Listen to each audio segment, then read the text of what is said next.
You're listening to Bowie Baysox Baseball. Our coverage of today's game will start soon.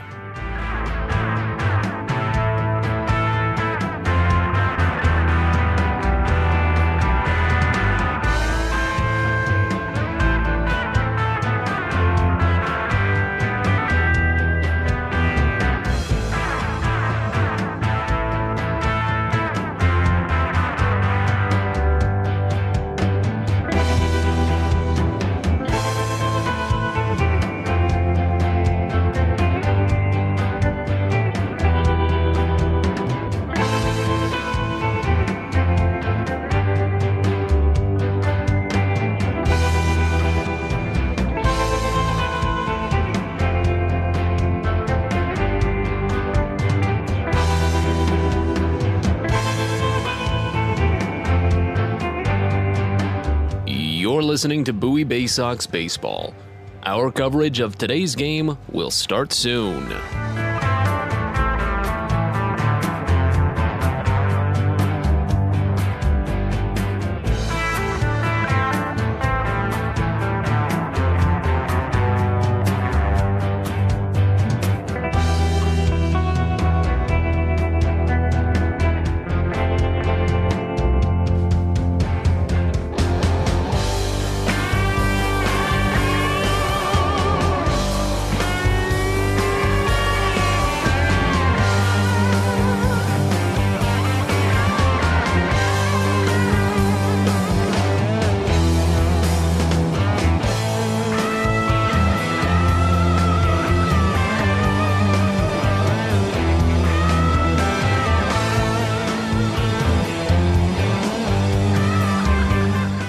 You're listening to Bowie Baysox Baseball.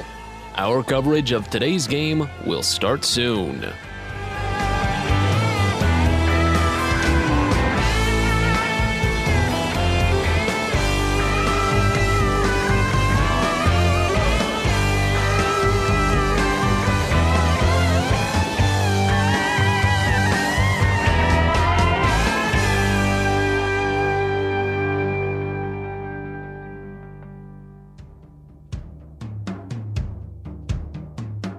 You're listening to Bowie Baysox Baseball.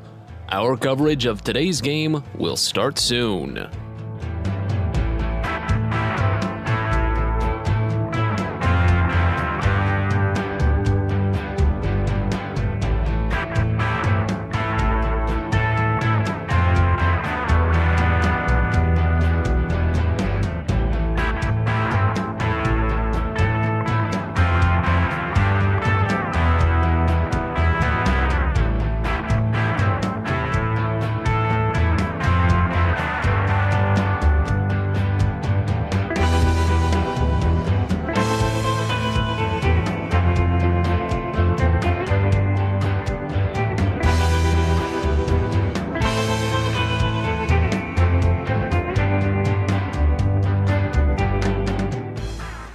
You're listening to Bowie Baysox Baseball. Our coverage of today's game will start soon.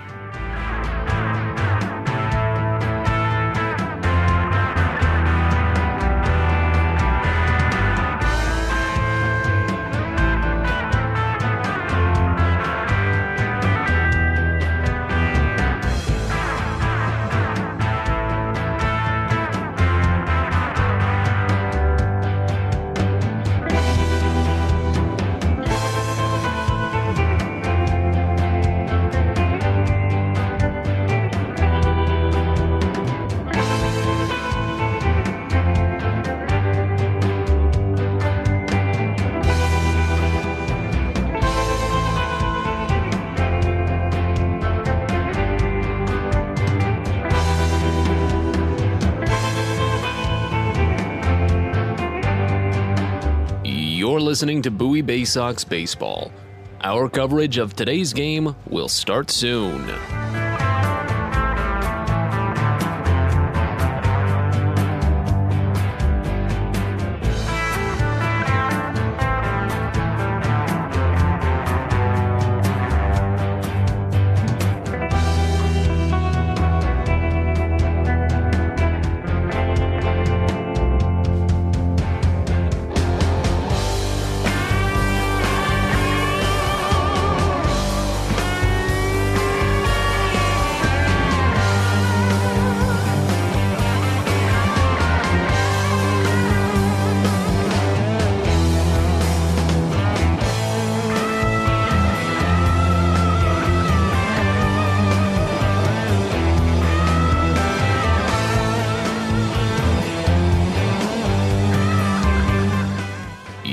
listening to Bowie Baysox Baseball.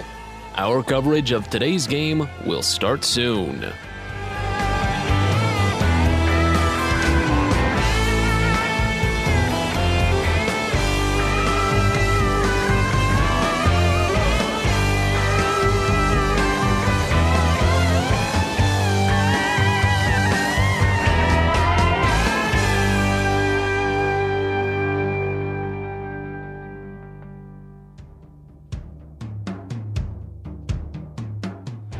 You're listening to Bowie Baysox Baseball. Our coverage of today's game will start soon.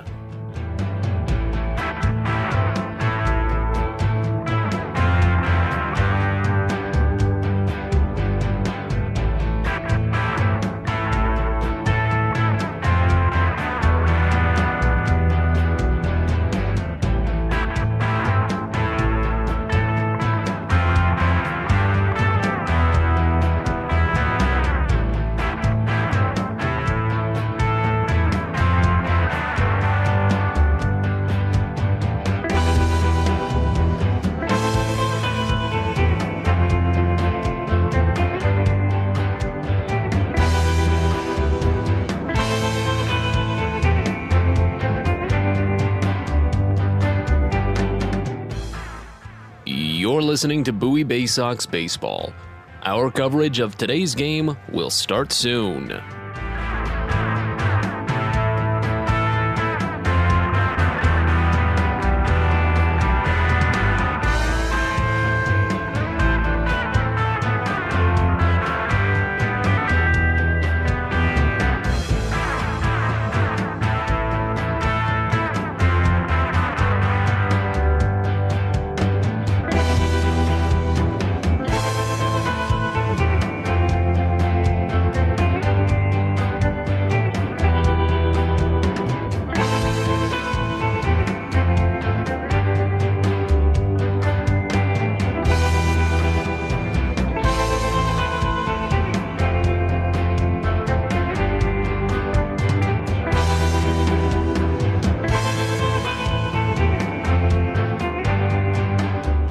You're listening to Bowie Baysox Baseball. Our coverage of today's game will start soon.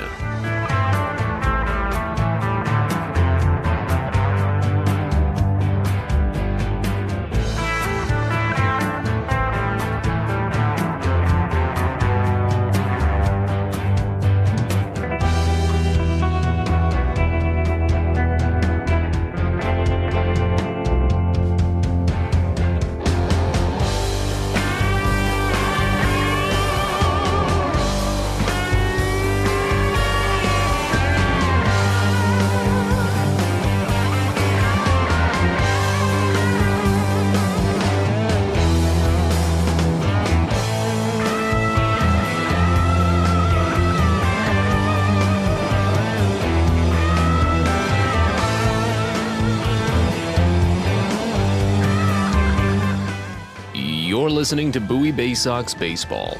Our coverage of today's game will start soon.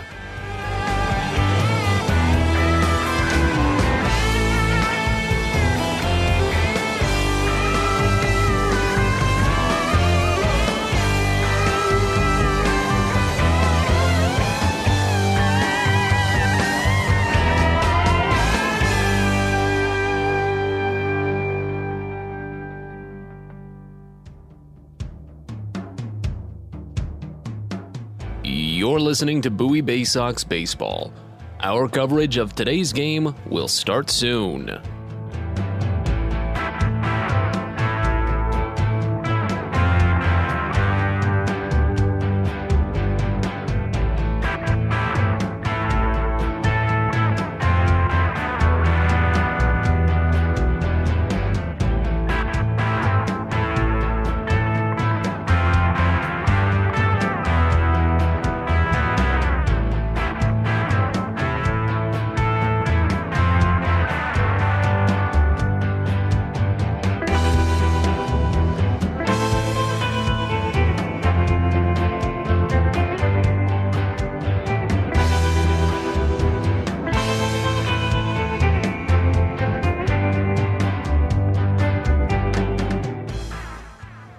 You're listening to Bowie Baysox Baseball. Our coverage of today's game will start soon.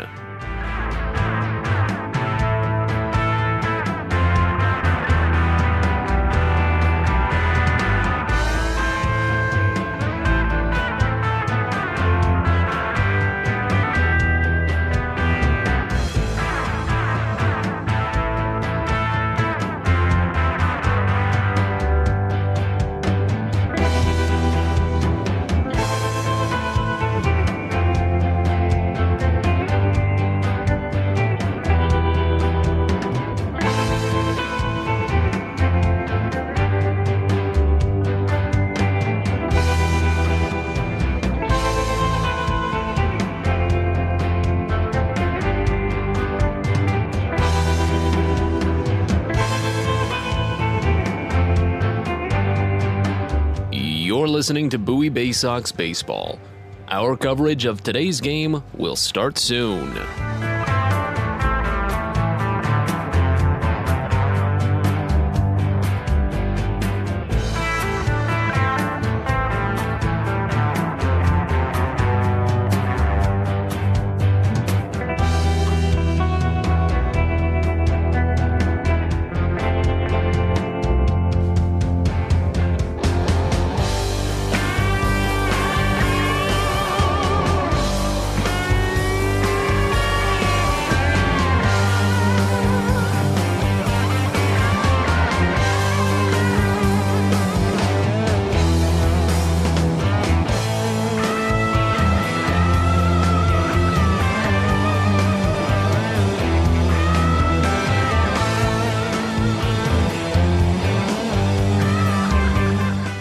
You're listening to Bowie Baysox Baseball.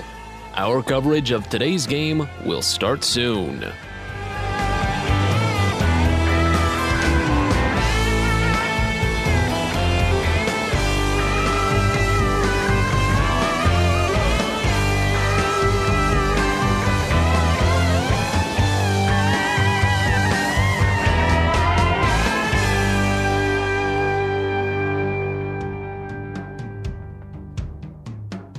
You're listening to Bowie Baysox Baseball.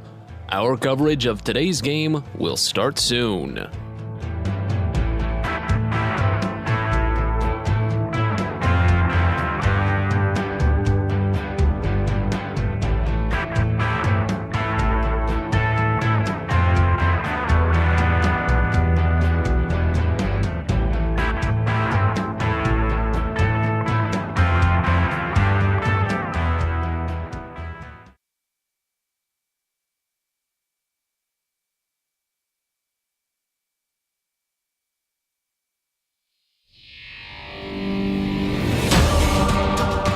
Welcome to Bowie Baysox Baseball. It's time now for the DCA Imaging Systems pregame show.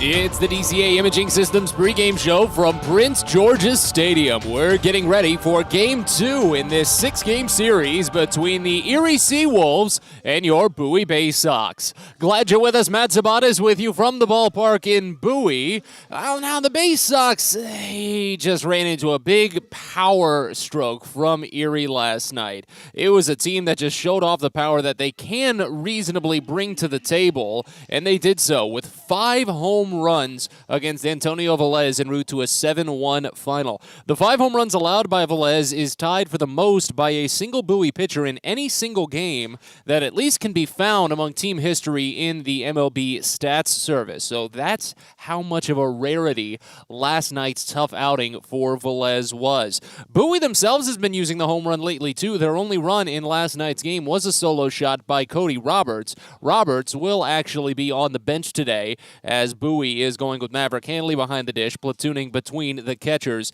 as they have been this season. But over the past 9 games, the Baysox have been using the home run about 55% of the time for their runs. So if they can at least do that when there are runners on base a little more often, then hopefully they should be fine to come away with a victory, especially as they've got a big name back today. Drew Rahm will be getting the start. We'll tell you his numbers in just a second and what to expect from him. The Baysox have averaged about 7.5 runners left on base per game over the course of the month of May. So they do get the guys on. It just comes down to that key hit on what they can maybe get done today against Wilmer Flores for Erie. Coming into today's game, the Seawolves are getting ready for game number 40, a 21-18 record on the year, a one-game winning streak for the Seawolves. They're 2 games out of first place at the moment, 21-18 on the season, behind the second-place Richmond Flying Squirrels, who are 1 game back, and Akron, who leads the pack at a 23-16 mark.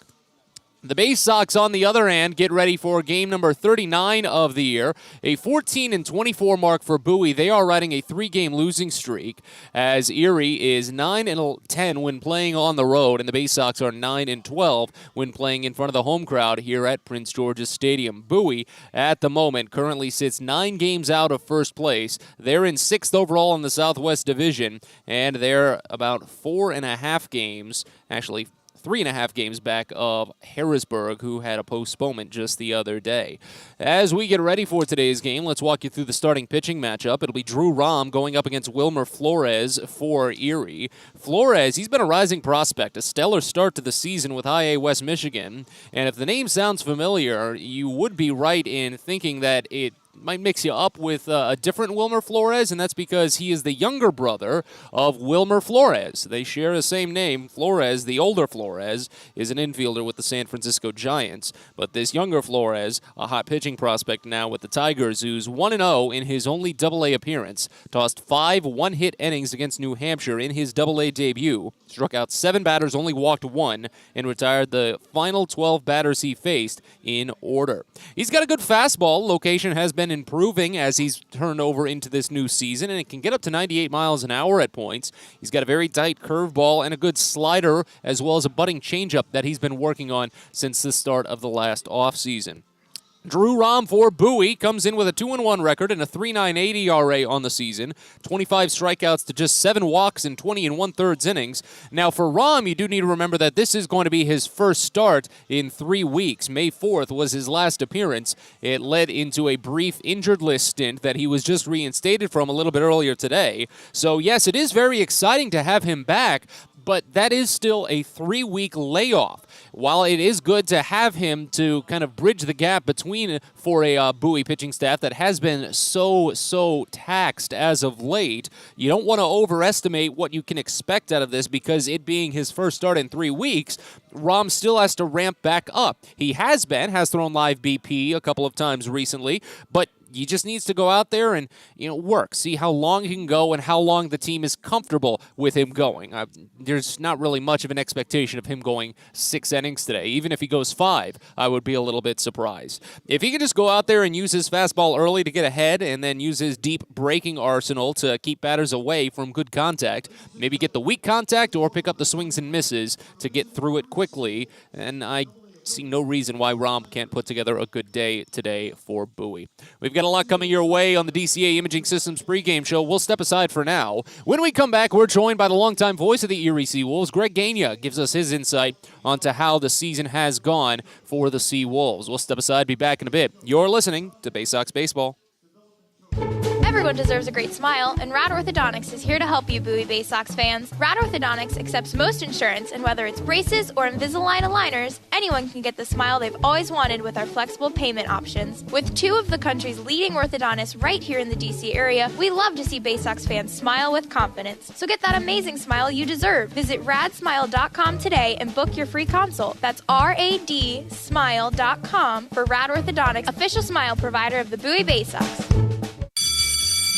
Hey Baysox fans, if you've got a teacher or educator in your life that's meant a lot to you, or if you're one yourself, then you don't want to miss out on the Baysox Educator Appreciation Week from Tuesday, June 28th to Friday, July 1st. Teachers and educators who show a school ID at the Baysox ticket office will get 2 free tickets to a game of their choice between those days, all sponsored by Educational Systems Federal Credit Union. Again, it's Educator Appreciation Week at Prince George's Stadium, Tuesday, June 28th to Friday, July 1st. From sprains to stitches, sore throats to stomach aches, and pulled muscles to poison ivy, care is around the corner at Patient First. Walk in to see a doctor from 8 a.m. to 10 p.m. every day of the year. X-rays, lab tests, and prescription drugs are on site, and most major insurance plans are accepted. For routine illnesses and injuries, Patient First is here for you. Patient First, the name fits. Patient First, proud partner of the Bowie Baysox, open 8 a.m. to 10 p.m. every day.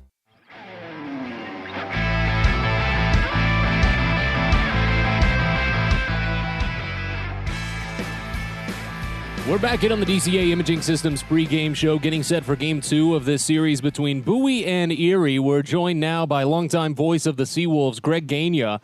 And boy, oh boy, Greg, was that a big power stroke from the Seawolves last night? 5 home runs, all against Antonio Velez. Is this what we've been seeing a lot from this team? Because I know the Tigers have really put a lot of strength and effort into really cultivating some good power talent over the last few years.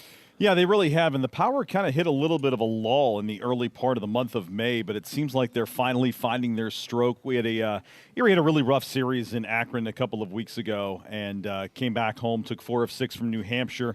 And yeah, this is the power stroke that I think everyone was anticipating all season long, and it really came together last night. They're a really good fastball hitting team.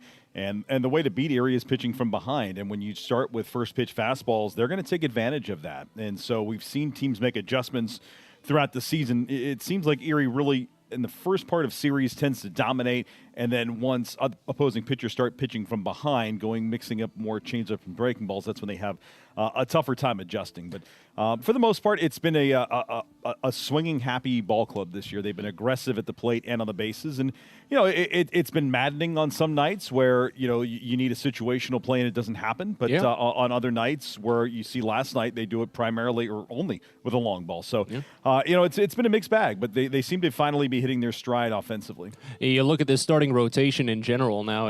In terms of the big name prospects, it's obviously not the same as 2019, but the numbers they've been putting up looks relatively similar to what that great rotation was that season, huh? Yeah, really, the starting pitching has paced this ball club this season. It's been really good. Top to bottom, the rotation. Last night, Austin Bergner, he had a bit of a tough go of it. He struggled with his command yesterday, walked 4 hitters, and we hadn't seen that out of him in probably 5 starts. So I think it was just a little bump in the road for him. But tonight, Wilmer Flores, hard-throwing right-hander. Tigers really high on this kid. I don't think many people anticipated he was going to get to Double-A before June. Oh, yeah. And he looked really good in his first start at UPMC Park last week. So it'll be interesting to see how he responds first road trip here. Obviously, amongst the tightest dimensions that you're going to see in the Eastern League here in Bowie, and so he's got to pitch to pitch for the strikeouts, and that's going to be the key. And you've seen enough games here now where lazy fly balls on a 65-degree day are going to get out, and so it'll be a good test for Flores tonight. But yeah, top to bottom, the rotation's been solid all season long.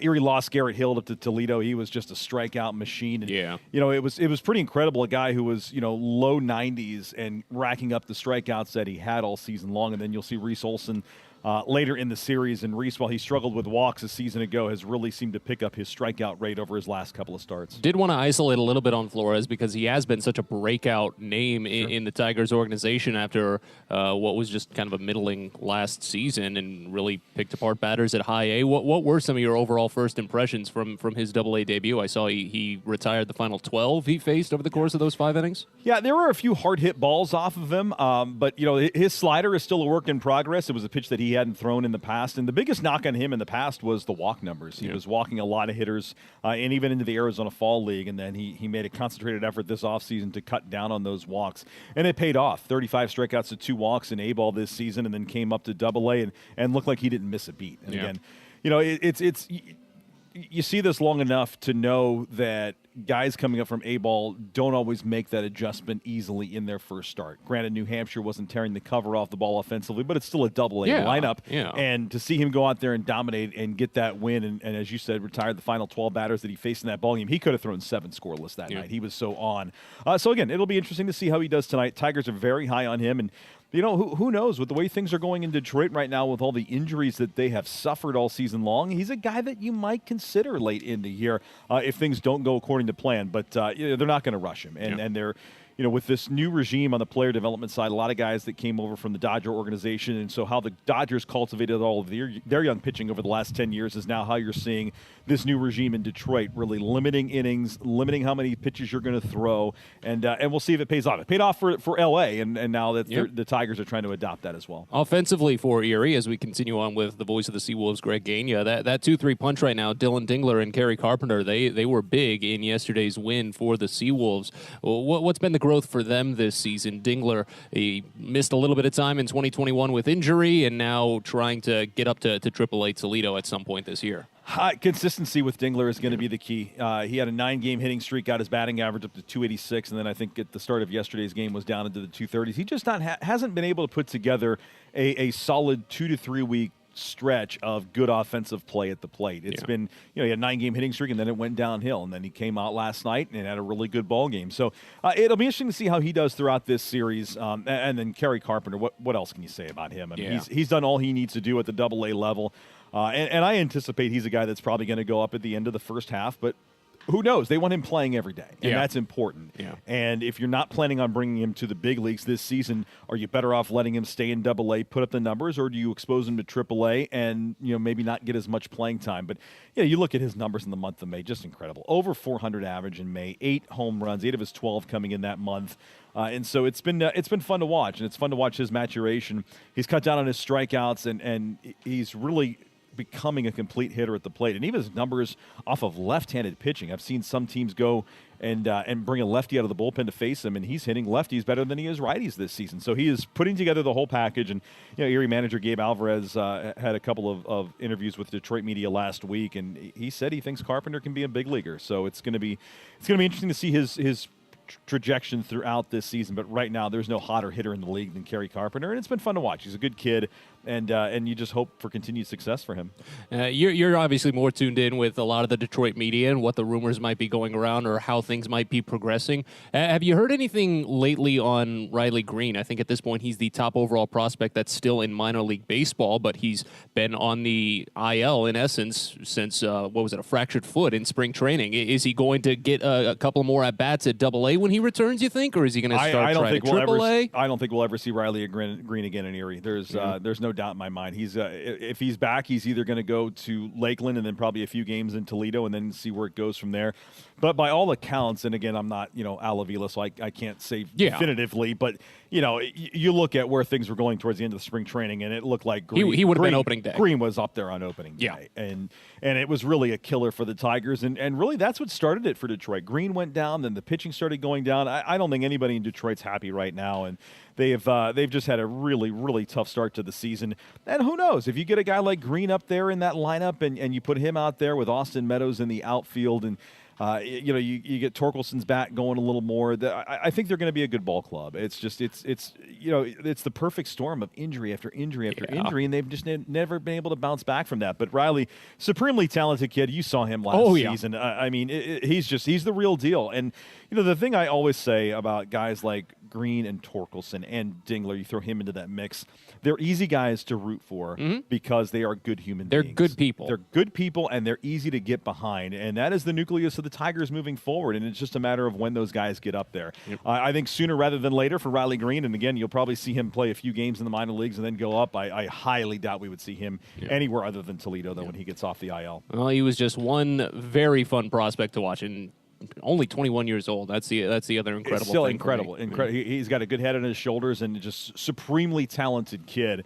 And you never know what you're going to get when you draft high school guys. We've seen so many high school guys just flame out after a year or two of pro ball, and he just has appeared to be the real deal from the start, and he made good adjustments last season. And at the time when he went up to AAA, I mean, he was just tearing the cover. He was ready. There was nothing else he could have done in AA. And, unfortunately, it probably cost Erie a playoff appearance last year, but, you put that aside for the overall benefit of the player. Yeah. The Baysox have gone through those same mindsets a lot, is that it's about the individual performance and the growth to get them to the major leagues, and that's what it's going to be. You get guys through like Torkelson, you get guys through like Green, and they'll show up to be major league stars sometime in the very near future. Our thanks to Greg Gagne for stopping by here on the DCA Imaging Systems pregame show. We'll step aside for now, be back in just a little bit, walk you through the starting lineup, and get you the play-by-play soon. You're listening to Baysox Baseball. Hey kids, the Baysox Futures Club is the best way to be a fan of the Baysox, and it's completely free for kids ages 3 through 12. Futures Club members get access to special members-only events, discount ticket offers, and free gifts for just signing up. Parents, head over to Baysox.com to sign up your kids, so don't miss out on all the promotions and giveaways at Prince George's Stadium this season and next. The Baysox Futures Club. Sign up now at Baysox.com. Are you interested in beginning or expanding on a career in the pipe fitting, pipe welding, or HVAC service industry? Are you interested in a career path that will set you up for life without experiencing any college debt? If you are interested in these things and you live in the D.C. area, the Steamfitters UA Local 602 Apprenticeship Program is the best choice for you. For more information about our apprenticeship program and how to apply, please visit steamfitters-602.org. That's steamfitters-602.org. Pest Now is proud to partner with the Bowie Baysox and provide their pest control services. For all your residential and commercial pest control needs, call Pest Now. For general pest control, termite control, mosquito control, and all other pest control services, call Pest Now. You can reach us at 301-231-8300 or visit us online at www.pestnow.com.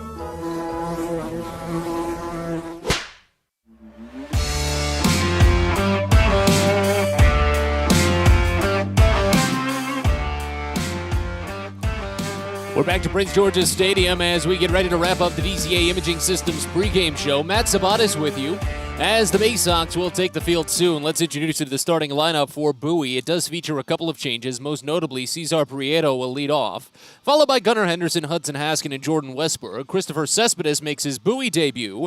Andrew Dashbach follows, then Maverick Handley, Joey Ortiz, and Zach Watson.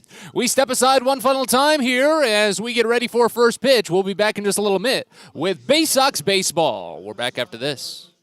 Sky Shooter Displays by ZY Pyrotechnics will be lighting up the sky with top-of-the-line fireworks shows following Baysox games all season long. We will give you the best bang for your buck. Sky Shooter Displays include traditional shows, true pyro musicals, custom choreographed plays, and much more. The night sky is truly limitless, so don't be shy. Give ZY a try. Find out more by calling us at 570-328-1361 or visit us online, zypyrotechnics.com. At DCA Imaging Systems, we provide a tenured team of office technology professionals ready to be your trusted advisors. From document creation, output devices, scanning and workflow, to document security and storage, we understand people print, not printers. Give DCA Imaging a call, 301-577-1021, or find out more about how we can help you. DCAimaging.com. DCA Imaging Systems, office technology made easy.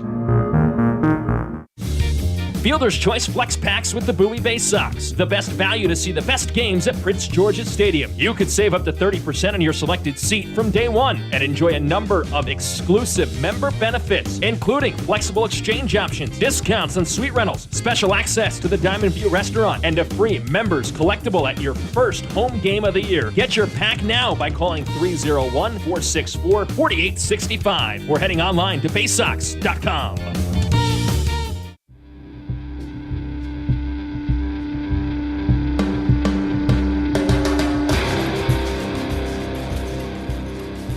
It's time for Bowie Baysox Baseball. The Baysox are the AA affiliate of the Baltimore Orioles. Coverage of the 2022 Bowie Baysox season is brought to you by Chesapeake Employers Insurance, DCA Imaging Systems, On the Green, Patient First, Royal Farms, Smile Doctors, and ZY Pyrotechnics. And now, live from the ballpark, it's time for Bowie Baysox Baseball. We're ready to go from Prince George's Stadium. It's Game 2 of this 6-game series between the Erie Seawolves and your Bowie Baysox. Matt Cespedes with you from the ballpark in Bowie, and as Drew Rahm warms on the mound for the Baysox, the starting lineup for the Seawolves that he'll face looks like this. Leading off in left field, you've got Dylan Rosa, followed by Dylan Dingler, the catcher, batting second. Carrie Carpenter, the DH, bats third. Andre Lipsy is at second base, fourth. Luis Carpio, the shortstop, bats fifth. Parker Meadows, the center fielder, sixth. Gage Workman at third base, bats seventh. Daniel Cabrera in right, eighth. And Andrew Navigato is at first base, batting ninth. The Seawolves are the AA affiliate of the Detroit Tigers. They're managed by Gabe Alvarez, assisted by John Murrian, Dan Reicheball, Ali Cady, Andres Rodriguez, and Alex Oleskowitz. Athletic trainer is Chris Vick. The Seawolves on the season, a 22-18 record, a one-game winning streak, 9-10 on the road. And once more that lineup for Erie, you've got Rosa, Dingler, Carpenter, Lipsius, Carpio, Meadows, Workman, Cabrera, Navigato, all to face off against Drew Rom on the mound. Prince George's Stadium, 309 feet down the line to both left and right field, 405 feet to straightaway center. Not too much wind to be spoken of this evening, as lefty Rom is ready for one final warm-up toss. He sends it home. Fastball hits down and inside, and the warm-up throw gets sent back to second base and goes around the horn. Dylan Rosa will step into the batter's box now, just his fourth game this season with Erie. He started the day very slowly on Tuesday, a game that Bowie lost 7-1. Rosa, the leadoff man, started 0 for 4 with 4 strikeouts before finally breaking through for a double in the ninth inning, was left stranded there at second base. On the season, in his 3 brief games with the Seawolves, he's gone 2 for 11, a 630 OPS total with that one double, has not driven in any runs yet. Lefty Rom, third base side of the rubber, winds and fires the first pitch, and it's down and inside a fastball to start. And we're underway at 6:37 p.m. on a 68-degree cloudy day here at Prince George's Stadium. Here's the 1-0 pitch to Rosa. Skied foul, right side. This one will get out of play, and the count evens at a ball and a strike. Wind starting to push in a little bit now from right center field. We haven't had that many gusts, if all, today. It's just been relatively calm, chilly enough from the rains that came through yesterday early in the afternoon. Here's the 1-1 to Rosa inside. Breaking ball runs the count to 2 balls and a strike now. Base is empty, nobody out here in the top of the first inning. The Baysox trying to climb back on what's currently a 3-game losing streak.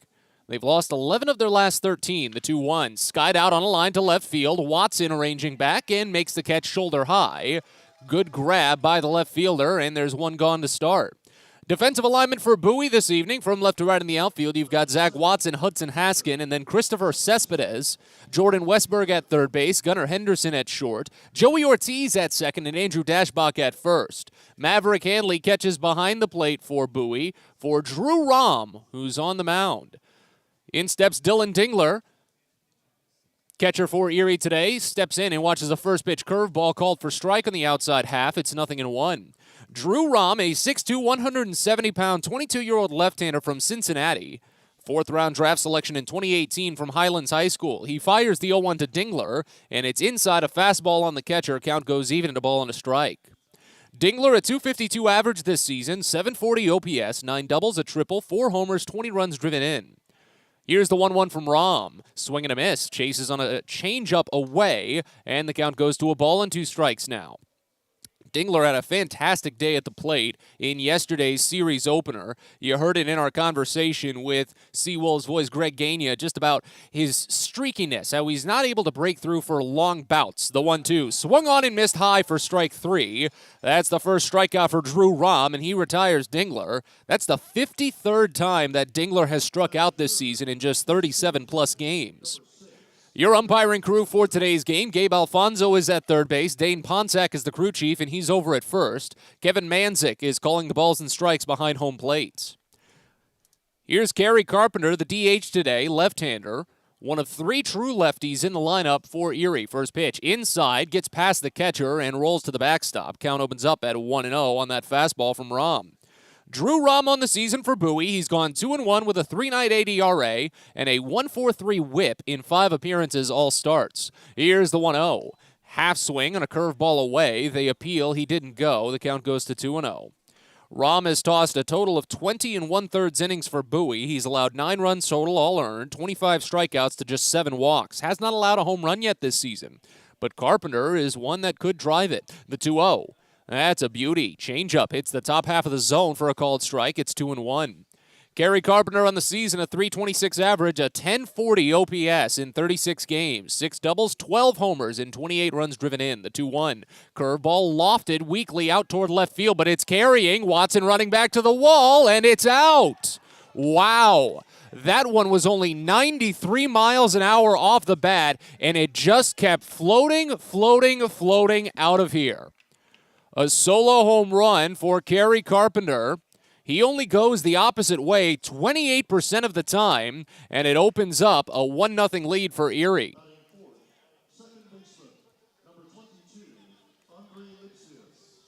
So the first home run given up by Drew Rom this season.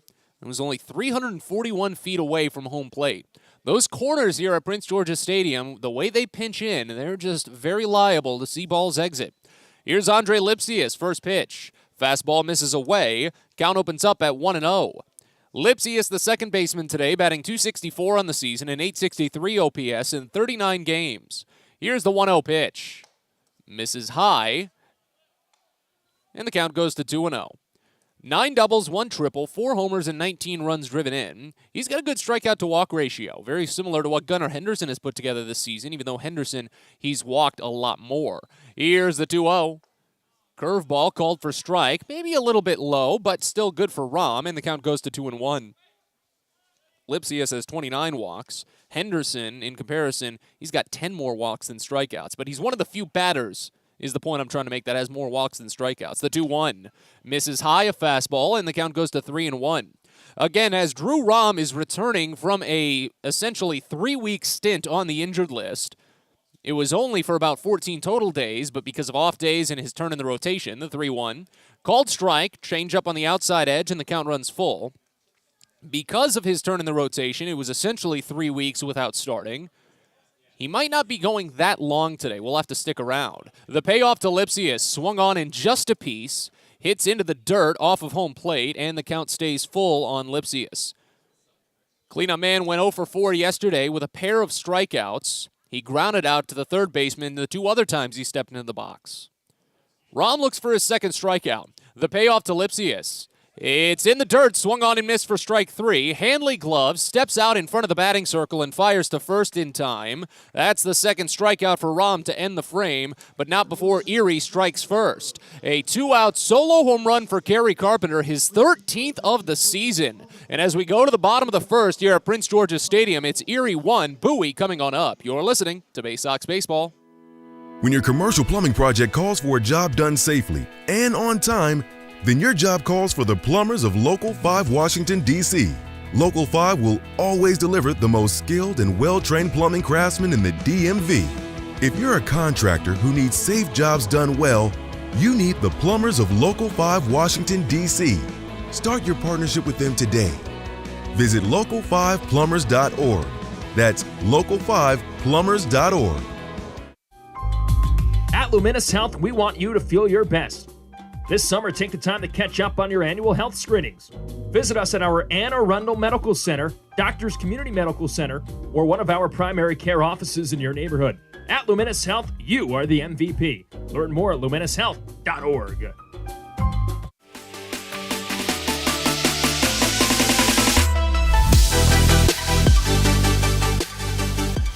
We move on to the bottom of the first here at Prince George's Stadium as Bowie is already trailing 1-0 at the hands of the Erie Seawolves. The Baysox will try and climb back from the early deficit, and as Wilmer Flores warms on the mound for the Seawolves, the starting lineup for the Baysox that he'll face looks like this. Leading off, it's the designated hitter, Cesar Prieto. Gunnar Henderson, the shortstop, follows, followed by Hudson Haskin in center, batting third. Jordan Westberg at third, batting fourth. Christopher Cespedes in right, bats fifth. Andrew Dashbach at first, bats sixth. Maverick Hanley, the catcher, seventh. Joey Ortiz at second base, eighth. And Zach Watson in left field, bats ninth. Baysox, the AA affiliate of the Baltimore Orioles, managed by Kyle Moore. Give you more on the coaching staff in just a second as right-hander Wilmer Flores winds and deals the first to Prieto, and it's popped up left side of the infield out towards shallow left. Running back the shortstop Carpio, and he makes the grab. 1 pitch and 1 out as Prieto is retired. From left to right in the outfield for Erie today, it's Dylan Rosa, Parker Meadows, Daniel Cabrera, Gage Workman at third, Luis Carpio at short, Andre Lipsius at second, Andrew Navigato at first, and Dylan Dingler catches behind the plate for Wilmer Flores on the mound. Wrapping up the coaching staff for Bowie, Moore is assisted by Brandon Becker, Josh Conway, Tim DeJohn, Billy Facto, and Chandler Geller. Calvin Christensen, video coordinator. Lindsey Birchfield, athletic trainer. Here's Gunnar Henderson, 286 average for the left-handed shortstop. First pitch home, misses away. A changeup from Flores, and the count starts out at 1-0.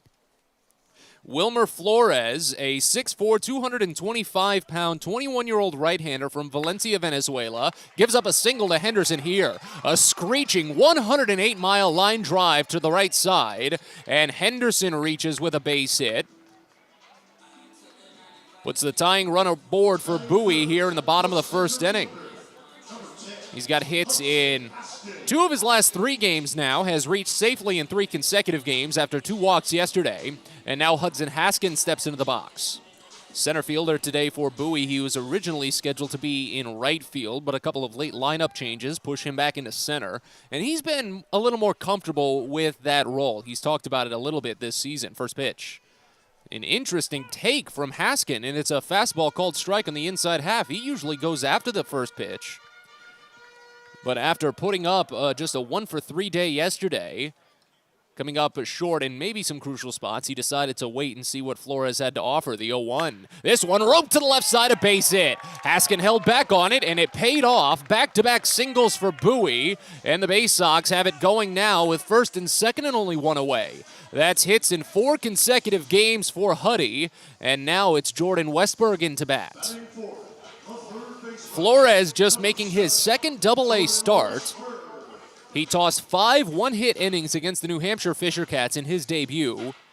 Gave up an early, I think it was a double, walked 1 batter, struck out 7, and then retired the final 12 he faced. That was the more salient fact, that 12 straight outs to finish the day.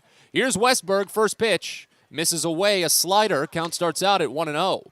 And if you heard our pregame conversation with Seawolves broadcaster Greg Gagne, he said that if it weren't for some of the pitch limits that the Tigers organization have been putting out there, especially for younger prospects, Flores probably could have cruised through 7 in his debut.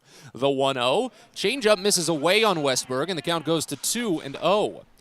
218 average for Jordan Westberg this season, a 784 OPS, 11 doubles, 8 homers, 26 runs driven in. That's tied for the team's lead, that Ribby mark. First and second, 1 away here in the bottom of the first as Bowie trails 1-0. Flores, tall right-hander, comes set and delivers the next to Westberg. Slider misses away again, and it's 3-0. Westberg has some of the better numbers on the team with runners in scoring position. While he does only have a 292 average, an 1143 OPS is the best mark in the lineup with runners at second or third. 3-0 count. See if he has the green light, the pitch. He doesn't. It's high for ball 4. Well, maybe he did, but he decided not to go after it as the bases are loaded now for Christopher Cespedes. The Baysox have had plenty of these opportunities this season. Even in that Hartford series, twice they loaded the bases with nobody out, and both times they only managed 1 run out of it. Here, it's bases loaded, 1 out, so a double play could end the threat entirely. But if Cespedes can still get it out of the infield, then Bowie will be good to go because the game will be tied. Care is around the corner at Patient First. Urgent care that's open 8 a.m. to 10 p.m. every day of the year. Every Patient First has on-site labs, x-rays, and prescription drugs. Patient First. The name fits. Flores does have 1 clunker of a start on his season. A lot of times with these hot prospects, if they get to 30 pitches in a single outing, then they'll usually be lifted. Flores, he's very far from that right now. I say single outing. I should specify single inning. And that happened to Flores back on May 7th in his penultimate high A start. First pitch to Cespedes, misses down and in. Count starts out at 1-0. Cespedes just appearing in his 4th overall game this season and first with Bowie. He made 3 appearances with AAA Toledo, went 1 for 8 overall with a run driven in and 4 strikeouts, the 1-0. Called a strike, 95-mile-an-hour fastball in the lower outside corner, and the count goes even at 1. But he's a very tenured minor leaguer. He's been playing in the minors since 2015, back when he was picked up by the Guardians organization. Here's a slap over to the right side and a leaping grab by Andrew Navigato. He has to hold on and tumble down to keep the ball in his glove so he can't double anyone up. But it's a great grab by the first baseman, taking away what probably would have been a multi-RBI extra base hit for Christopher Cespedes. Exclamation point next to that one, an incredible play, and there's 2 gone. So Flores can now potentially get out of this jam with no damage across. And all the while, he has still only thrown 12 pitches in this inning. The Baysox attacked him early. First pitch to Andrew Dashbach is fouled off right side. Count opens up at 0-1. Baysox in their usual home white uniforms, the black script Baysox on the front side, white pants, black hat. The Seawolves are in a brand new uniform for them this season. It's all black with a yellow stripe down the lapel with a yellow hat and black brim. It's an entirely new look for them. The 0-1. Swing and a miss, change up away, and the count goes to 0-2. It's very Pittsburgh Pirates-esque. Of course, though, they're not affiliated with the Pirates. Altoona is. And Altoona will sometimes put together something like that, but they are nautical themed, and that carries the nautical theme. The 0-2. Dashbach lifts it foul right side. Count stays at 0-2. 165 average this season for Andrew, a 696 OPS, a double, no triples, 5 homers, 12 runs driven in. Did not play in yesterday's game for Bowie. He's actually coming off of a couple of days' rest. Here's the 0-2. Swing and a miss. Chases on a curveball down, and the Baysox miss out on a bases-loaded one-out opportunity. Saved by an excellent play at first base by Andrew Navigato. No runs, 2 hits, no errors, 3 left on. We move to the second here at Prince George's Stadium, and the Baysox trail 1-0. You're listening to Baysox Baseball. It's a very special day at Prince George's Stadium on Saturday, June 18th that you don't want to miss. The Roberto Clemente and Latin Baseball Celebration sponsored by Chesapeake Employers Insurance. Fans that get to the game will have a chance to bid on game-worn Baysox jerseys, with all proceeds going to benefit the Clemente Foundation. Again, don't miss out on your chance to own a piece of Baysox history on Saturday, June 18th with the Roberto Clemente and Latin Baseball Celebration, and you can get your tickets now at baysox.com. If you own or operate a building or facility, or if you're a general contractor that is located or operates in the D.C. area, there is no doubt that it is important for you to have the best trained and most qualified people working for you. Members of Steamfitters UA Local 602 provide the highest level of HVAC, mechanical, and specialty piping services to the various customers we serve. For more information about the services we provide and for a list of companies you can hire, please visit steamfitters-602.org. Baseball is a game of specialists, base stealers, closers, cleanup hitters. Together, they help their team stand out from the rest. Specialists also help set Chesapeake Employers Insurance apart from other workers' compensation insurance companies. Our health services team includes orthopedic surgeons, nurse case managers, a physical therapist, and more, all to get your employee back to work, contain costs, and keep premiums down. That's teamwork. To learn more, connect with your agent or visit Chesapeake Employers at CEIWC.com.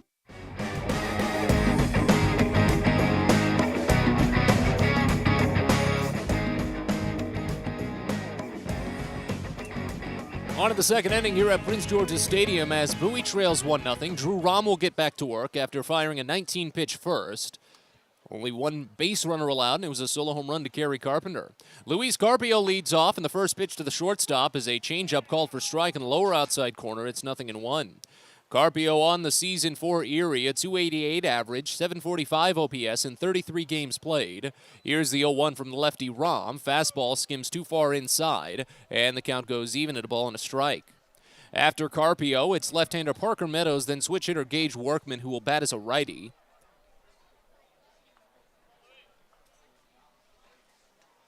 Rahm taking his time.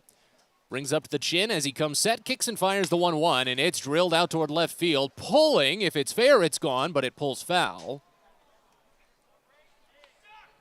Lengthy one at 322 feet away from home plate, and again at only 309 feet up the line to both first and third. Looked like there might have been a cracked bat there. as Carpio will head back and get a new piece of lumber from the dugout.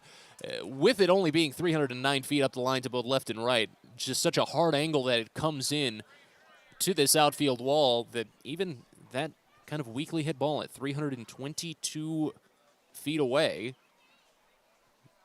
could really put a scare in you. But it runs the count to 1-2 here on Carpio. He went 1 for 4 in yesterday's game with a solo home run as well as a strikeout.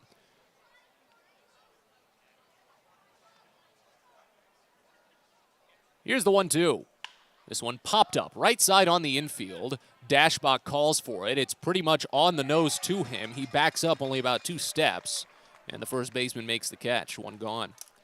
Well, I say Carpio is a solo home run. I could say that pretty easily by just flipping a coin. If you picked out a name at random in the lineup yesterday for Erie, you'd have an over 50% chance of picking right if you were trying to find someone who hit a home run. Seawolves had 5 home runs in yesterday's game out of the 9 total in their lineup. Parker Meadows steps in. He had 1 of them. It was a 2-run blast. Here's the first pitch. Left-hander watches down a curve, and the count starts out at 1-0. That was just his second of the season. Overall, he's batting .177 with a .568 OPS, 3 doubles, 2 homers, 8 driven in, the 1-0. Breaking ball hits the top half of the zone this time. Call it for strike 1.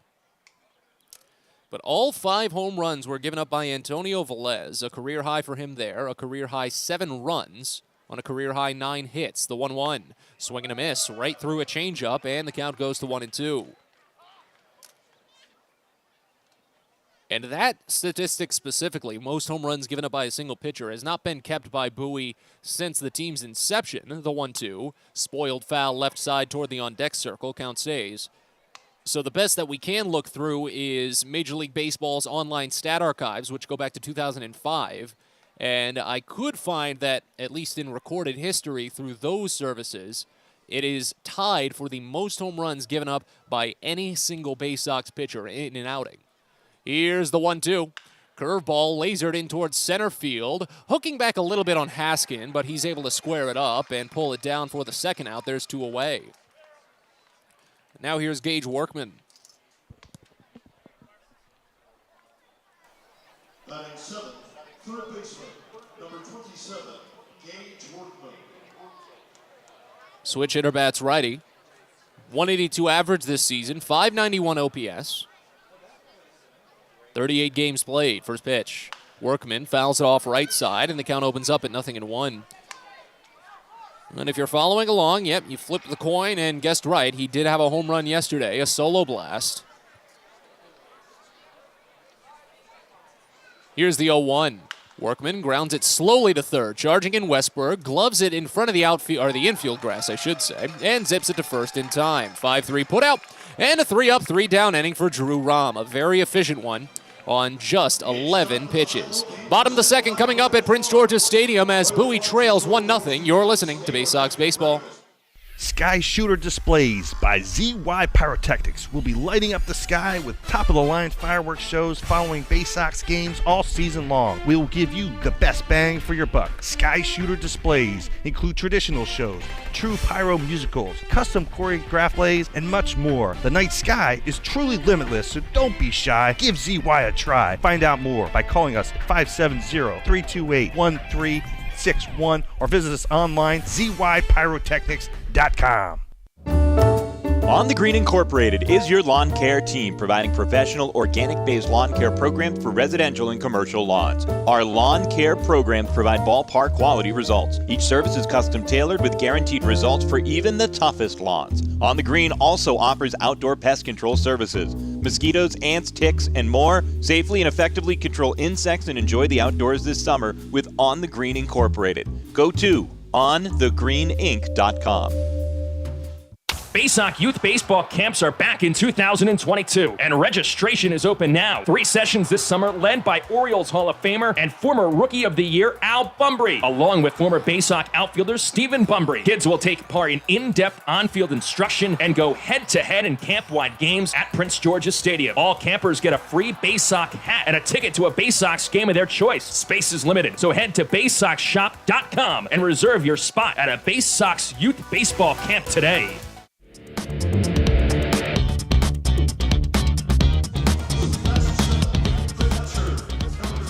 Bottom of the second inning here at Prince George's Stadium as Bowie still trails 1-0. Maverick Hanley digs in to lead things off. He's the number 7 batter, followed by Joey Ortiz and Zach Watson. First pitch from Wilmer Flores misses high. 1-0 to get things started.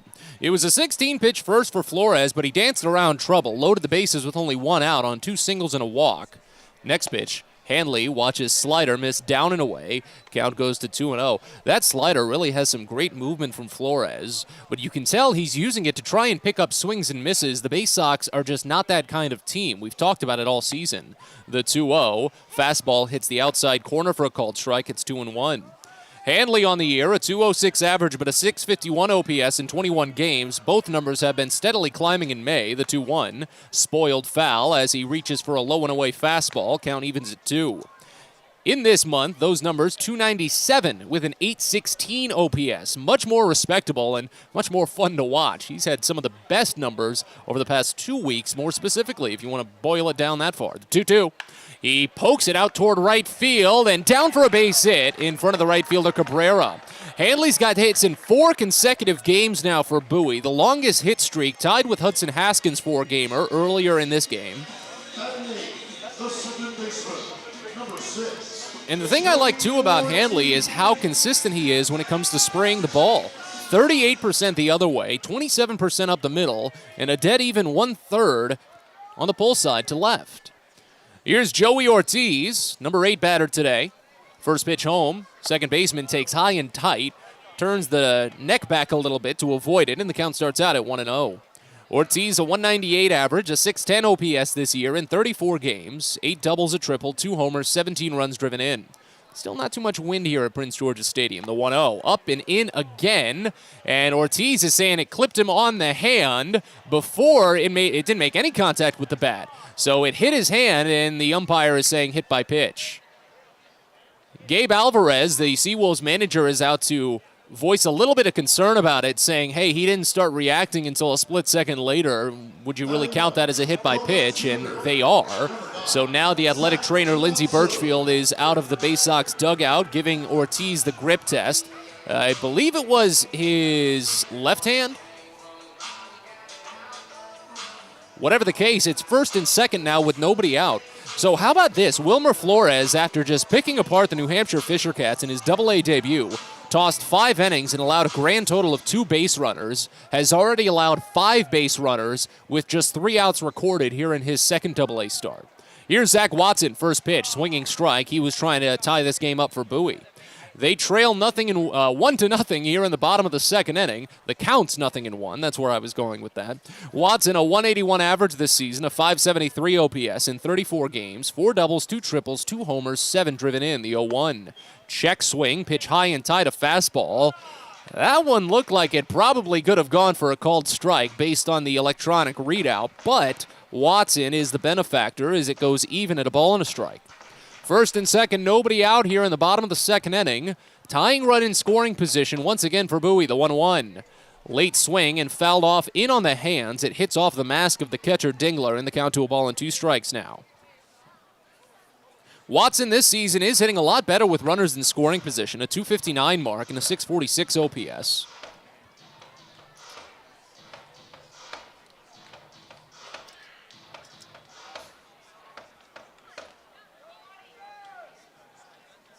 Right-hander Flores digs in.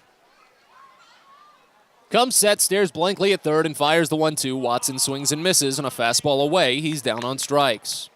That's the second strikeout for Flores, 9th overall this season for him, and it goes back to the top of the lineup with Cesar Prieto. Designated hitter, Cesar Prieto. Lefty popped out to the shortstop, and the very first pitch he saw back in the first inning, the Baysox attacked Flores early. The first 3 batters in the first either went on the first or second pitch. Prieto goes on the first here and rolls it over toward first. Could be 2. Picked by Navigato, sent to second for 1. Back to the pitcher covering, and it's not in time. It was such a weakly hit ball that the throw really had no chance of getting to Prieto over at first base. Fielder's choice goes 3-6, eliminating Joey Ortiz. Maverick Hanley advances to third, but now there's 2 away. So Prieto replaces Ortiz at first base.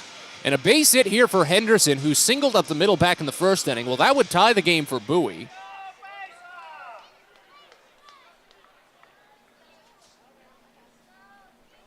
Flores hasn't come set just yet, and now he's got to step off to reset the clock.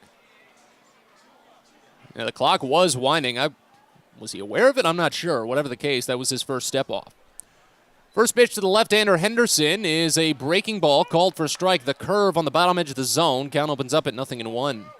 Henderson watched a fastball away to start his first at-bat in the first inning before singling up the gut, and now they have him shifted a little bit closer in that direction. Here's the 0-1. Check swing. High fastball. Didn't go. Count goes even at 1. Henderson's hit was a little bit on the pull side, and he does pull at about 47% of the time, so we'll see if he tries, at least in that vicinity again. The 1-1 misses up and away. A fastball. Count goes to 2-1. And now Bowie is really starting to tax Flores again because he's up to 31 pitches so far. He only averaged about 13 pitches per inning in his 5 innings against New Hampshire last week. Here's the 2-1. Henderson checks his swing. It's a fastball called for strike on the upper outside corner. Count goes even at 2. Runners at first and third here in the bottom of the second inning as Bowie trails 1-0.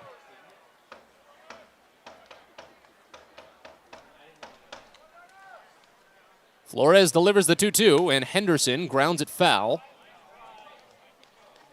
Back behind the left-handed hitting slugger, and the count stays.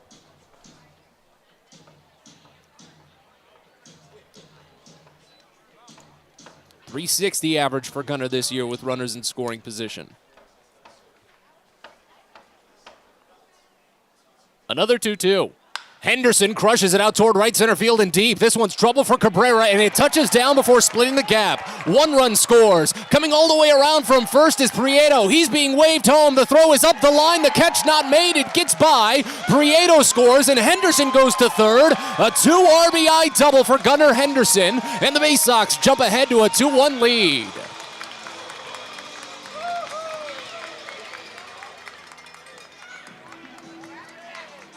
Henderson's 7th double of the season for Bowie.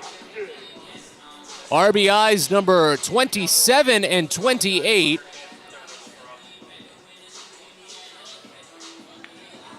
And now here's Hudson Haskin with insurance run now placed at third base and 2 away. They play him very deep on the infield, and the first pitch is swung on inside foul. Count opens up at 0-1. That's what I was talking about in Haskin's first plate appearance, is that he's really one of the main candidates for Bowie this season to attack the first pitch. That pitches per plate appearance number that I'm so fond of. He has one of the lowest in the lineup, even though it is still at 3.8. Here's the 0-1. Misses high. 95-mile-an-hour fastball from Flores, and the count to 0-2. And again, it all comes down to that pitch count, too, for Flores, as the Tigers' top brass is so careful with some of their prospects these days after a regime change. Flores only tossed 5 innings in his Double-A debut, and he could have gone longer. The 1-1. Curveball swung on and missed away, and the count goes to a ball and 2 strikes on Haskin. Again, Huddy singled to left field, split it through the gap between third and short, his first time up in the first inning. Hudson digs in the back foot, twirls the bat once, and is set. Flores comes set and stares Henderson at third, not being held on. The 1-2. Haskin lasers it out toward left field, up the line and down for a base hit. Henderson scores easily from third. Haskin turns the corner at first and gets to second standing. Back-to-back RBI doubles. This one from Hudson Haskin, and it's a 3-1 Bowie lead. 8th double of the season for Huddy. He's up to 19 runs driven in. And this is all about that key hit. That's been the talking point for the Baysox over this current skid. And now they're stringing it together. When you come up with runners on base and even with 2 outs, you don't shy away. You make sure you get the best possible pitch to hit, and that's what the Baysox have been doing. Running up the pitch count on Wilmer Flores and getting the best pitch possible to knock it to the best place possible. And it's turned into a crooked number here. 3 runs in the second inning. The Orioles' future is on MILB.TV with every game streamed live this season, home and away. The only way to watch the Baysox on any device is on MILB.TV. Use the promo code Baysox in all capitals. Remember that, BAYSOX in all caps at checkout, and you'll save $10 on a yearly subscription. Visit MILB.TV today. So Flores is already up to 38 pitches here with just 2 outs recorded in the bottom of the second. The Baysox have tagged him for 3 runs. Inning started with a single by Maverick Hanley. Joey Ortiz was hit by a pitch to put him into second base. Then a strikeout and a fielder's choice made it 2 quick outs and had runners at first and third. But now back-to-back 2-out RBI doubles. One from Gunnar Henderson to score 2, one from Hudson Haskin to score Henderson. And now here's Jordan Westberg as the Baysox lead 3-1. Westberg walked his first time up on 4 pitches. Flores steps off briefly and now comes set. First pitch home to Jordan is a curveball and a nice one. Called for strike on the top half of the zone. Count starts out at 0-1.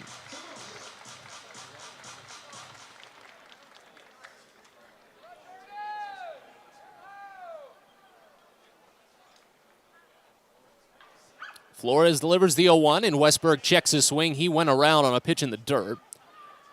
Count goes to 0-2. There was some motion brewing in the Seawolves bullpen.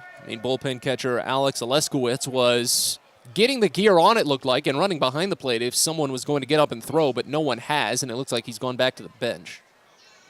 As it looks like Flores is potentially able to get out of this frame quickly on an 0-2 count against Westberg. Westberg trying to avoid that, of course. The 0-2. Swinging a grounder up the middle past the mound, picked by the second baseman Lipsius. He sends it the long way to first, and it's there. Good run over by the second baseman. 4-3 put out ends the frame, but not before the Baysox put on a 2-out clinic. Back-to-back doubles, one by Henderson, one by Haskin to plate 3 runs. And as we go to the third at Prince George's Stadium, the Baysox jump ahead and lead it 3-1. You're listening to Baysox Baseball. Get your gear and memorabilia from your favorite Baysox players and future stars of the Baltimore Orioles at the Tackle Box Team Store. Jerseys, hats, autographed bats and balls, all at great prices. Located right at the main gate at Prince George's Stadium and online at BaysoxShop.com, the Tackle Box is the only place to get the best Baysox gear for you and your favorite fan. It's the Tackle Box at Prince George's Stadium and at BaysoxShop.com. At DCA Imaging Systems, we provide a tenured team of office technology professionals ready to be your trusted advisors. From document creation, output devices, scanning and workflow, to document security and storage, we understand people print, not printers. Give DCA Imaging a call, 301-577-1021, or find out more about how we can help you. DCAimaging.com. DCA Imaging Systems, office technology made easy. It takes time to get rich, flavorful coffee beans from the lush mountain regions of Colombia and Brazil to Royal Farms. But less than a minute to get yourself a delicious hot cup of the finest and freshest coffee in the world. Because Royal Farms' new Swiss-made coffee machines grind those rich, flavorful coffee beans and brew them one magnificent cup at a time. It's why Royal Farms makes the freshest and best coffee in the world. Real fresh, real fast. Royal Farms.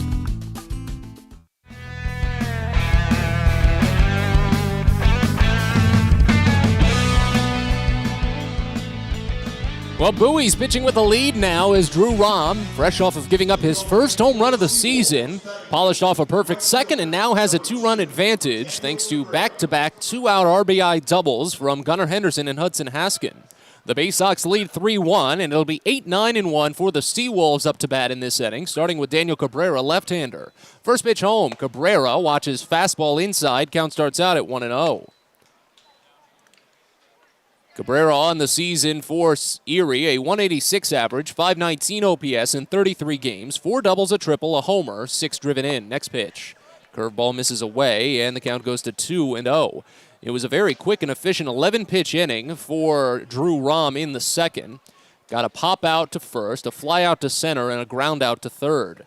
Didn't get to a 2-ball count on any of those batters. Has one here, though, as the 2-0 is called a strike on a fastball away. Count goes to 2-1. Well, the Baysox do already have a pitcher up and moving in the bullpen. Again, this is the first start for Rom in about 3 weeks, so it's understandable if he doesn't go long. The 2-1. Called a strike on the bottom edge of the zone. It's 2-2. Looks to be Jensen Elliott tossing in the pen for Bowie. And Elliott is usually one of the longer relievers that the Baysox have on their back end this season. Here's the 2-2 to Cabrera. Popped up, third base side foul ground, running on it a long way, Westberg to the warning track, now evacuating the Seawolves dugout. That one just touches down about a row deep as Westberg did maybe run into a body or two there, I'm not sure. But he just walks away slowly as he really didn't actually have much of a chance to grab that one based on where it landed. Count stays even at 2. First game in this series for Cabrera.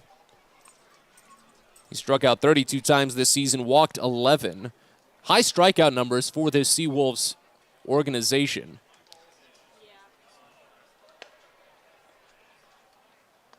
Here's the 2-2 from Rom. Swinging a bouncer right back to the mound. Rom gloves on the weak hop. Charges and fires to first easily, 1-3. And that's how the third inning gets started. Yeah, the Seawolves, in terms of strikeout to walk ratio at the plate, are a full strikeout worse than Bowie.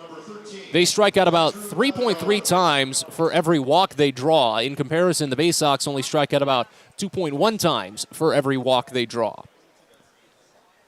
Number 9 batter Andrew Navigato digs in, right-hander, playing first base today. First pitch home. Curveball from Rom misses down and away, and the count starts out at 1-0. 277 average for the right-hander this season. 670 OPS, just 15 games of work. A double, a homer, 6 runs driven in. Here's the 1-0. Fastball screams too far down and inside, and the count goes to 2-0. So back-to-back batters here in this inning that Rom has opened up 2-0 on. He is up there now to 38 pitches overall. Here's the 2-0. Ripped to third and past Westberg into left, a base hit. 108-mile-an-hour exit velocity. Watson digs it out of the corner and fires it back to the infield, but cannot get there in time as Navigato slides into second base with a double, his second of the season. Not much you can do about that one. That hard hit of a ball, the fact that Westberg even had the reaction time to dive for it is impressive in itself. So now back to the top of the lineup with Dylan Rosa. Runner in scoring position, but it's a tying run that's at the plate. Rosa 1 for 6 overall in this series with 4 strikeouts. All coming yesterday. He lined out to left field his first time up this evening. Lefty on righty. Rom looks back runner at second twice, fires the first pitch home. It's a curveball. Hangs into the bottom half of the zone for a called strike. It's 0-1. Well, it's the weekly Wolf Wednesday here at Prince George's Stadium, and there are a handful of pups around the ballpark. I think there's a black German Shepherd right in front of us.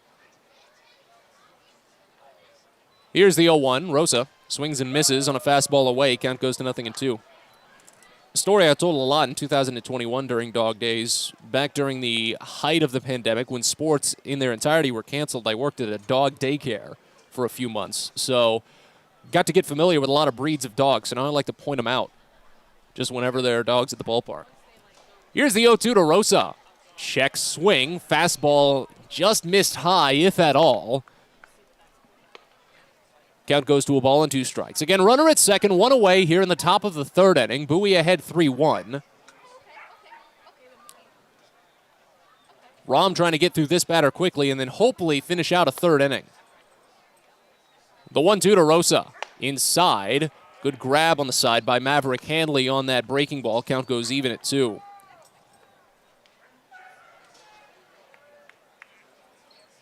But Elliott is still warming. He's not really slowed up his pace at all, so Rom's limit could be around 40 pitches for all we know, and this could be the last batter he faces. Don't have any firm number on how long his leash would be set today. But again, it's probably a tight leash in whatever it is. Looks back, runner at second twice, fires the 2-2. It misses high, a change, and the count runs full. Second full count that Rom has worked to today. He struck out Anjay Lipsius on a full count back in the first inning. Dylan Rosa this season in just his 3+ short games, 0 for 1 on full counts. He's drawn 3 walks, though. Here's the payoff. Ripped high and deep out to left field. Forget about it. Oh, my goodness. Dylan Rosa demolished that baseball. That is a game-tying two-run home run, 409 feet away from home plate for Dylan Rosa's first home run of the season. Wow. 3-3 game. And let's see if that's the hook for Drew Rom. And there's Kyle Moore. So it looks like Rom will be done after just 2 1/3 outs, or 2 1/3 innings. 7 total outs. Moore has not made the point. There it is. Every time I say that, he gets me right in the middle of the sentence. So Jensen Elliott will come in as the Baysox are now tied 3-3. Bases empty, 1 out here in the top of the third, and we've got a pitching change. Back after this, you're listening to Baysox Baseball.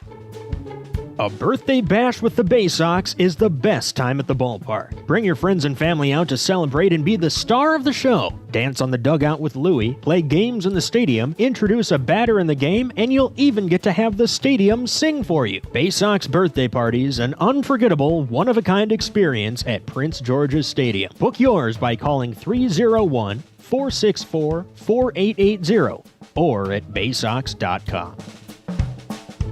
From sprains to stitches, sore throats to stomach aches, and pulled muscles to poison ivy, care is around the corner at Patient First. Walk in to see a doctor from 8 a.m. to 10 p.m. every day of the year. X-rays, lab tests, and prescription drugs are on site, and most major insurance plans are accepted. For routine illnesses and injuries, Patient First is here for you. Patient First, the name fits. Patient First, proud partner of the Bowie Baysox, open 8 a.m. to 10 p.m. every day.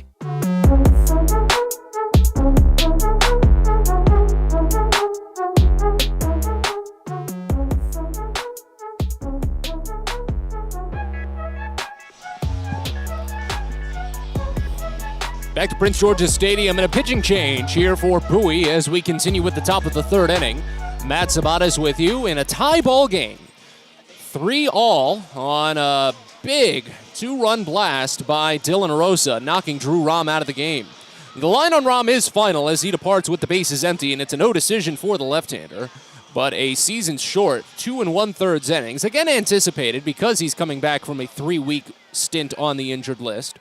But 2 1/3 innings, 3 hits and 3 runs all earned. He struck out 2, didn't walk anybody, and gave up 2 home runs, which ties a career high.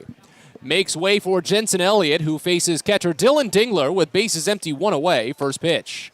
Dingler watches a called strike on a well-placed fastball down and in. Count opens up at 0-1. Elliott, a 6'6", 213-pound right-hander, 19th round draft selection in 2019 from Oklahoma State. Fires the 0-1, and it misses inside just a bit. A curveball. Count goes even at a ball and a strike on Dingler, who struck out swinging his first time up.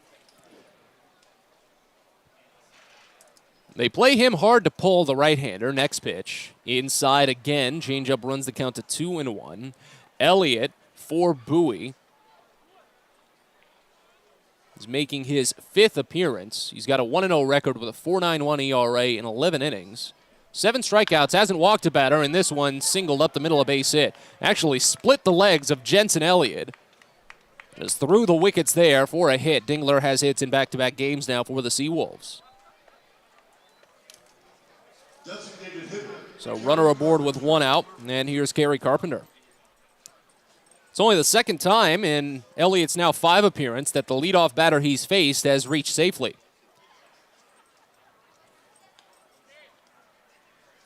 And now here's Carpenter. Again, a tough customer that you really just need to watch out for.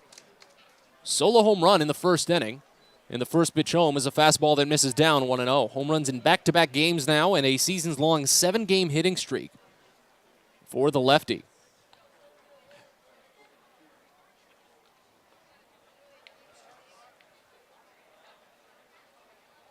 Here's the 1-0 pitch. Swing and a miss. Carpenter much too far ahead on a beautiful hanging breaking ball there from Elliott. Count goes even at a ball and a strike.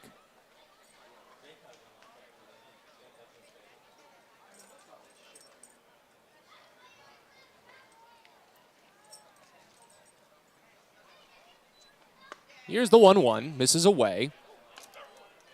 And the count goes to 2 balls and a strike. Well, it is really interesting to me at this point with the numbers that Carrie Carpenter has put up, an OPS north of 1040. In 36 plus games now at 24 years old as he fouls off the next one to the left side and behind the netting to run the count even at 2. And I'm just seeing a note now that this is his second hit streak of at least 7 games this season. He has a 9-gamer mixed into the year as well. For comparison, Bowie's longest hit streak across the entire team is just 6 games. Here's the 2-2. Grounded over to first, could be 2. Picked by Dashbox, steps on the bag for 1, thrown to second. But the ball just gets out of Gunnar Henderson's glove for just a brief moment, so Dingler slides in safely. 3 unassisted put out is how it goes down, and Dingler is into second base safely, now 2 gone. That is one of the toughest double plays to make on the infield because you're online completely with both your fellow fielder and the runner, and you still have to figure out a way to get the ball around them while still in your teammates' reach, while they can still maybe apply the tag. It's just a mess. So it puts runner into scoring position. That's a go-ahead run now with 2 outs as Andre Lipsius steps in and watches a first-pitch fastball called for strike on the bottom edge of the zone. It's 0-1. Lipsius struck out swinging on a full count offering back in the first inning as Elliott comes set. Fires the 0-1. Slider misses away. And count goes even at a ball and a strike.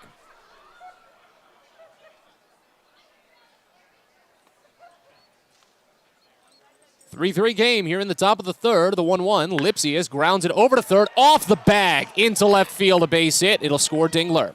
He's around from third and across to home. The rip into second base might get him, and it's not in time. It looked like Ortiz could have applied the tag, but Lipsius slid in under it, and the Baysox had a close one, but Erie takes the lead. It's 4-3. RBI double for Lipsius with 2 outs, his 10th of the season. 20th RBI overall. And we're back to those 2-out RBI doubles, but we had 2 of them in the bottom of the second, and now 1 here for Erie pushes them ahead. And all it does right now is just replace Dingler with Lipsius at second base. No change in the active situation for Jensen Elliott, as he's charged with that run, of course. Here's Luis Carpio, first pitch.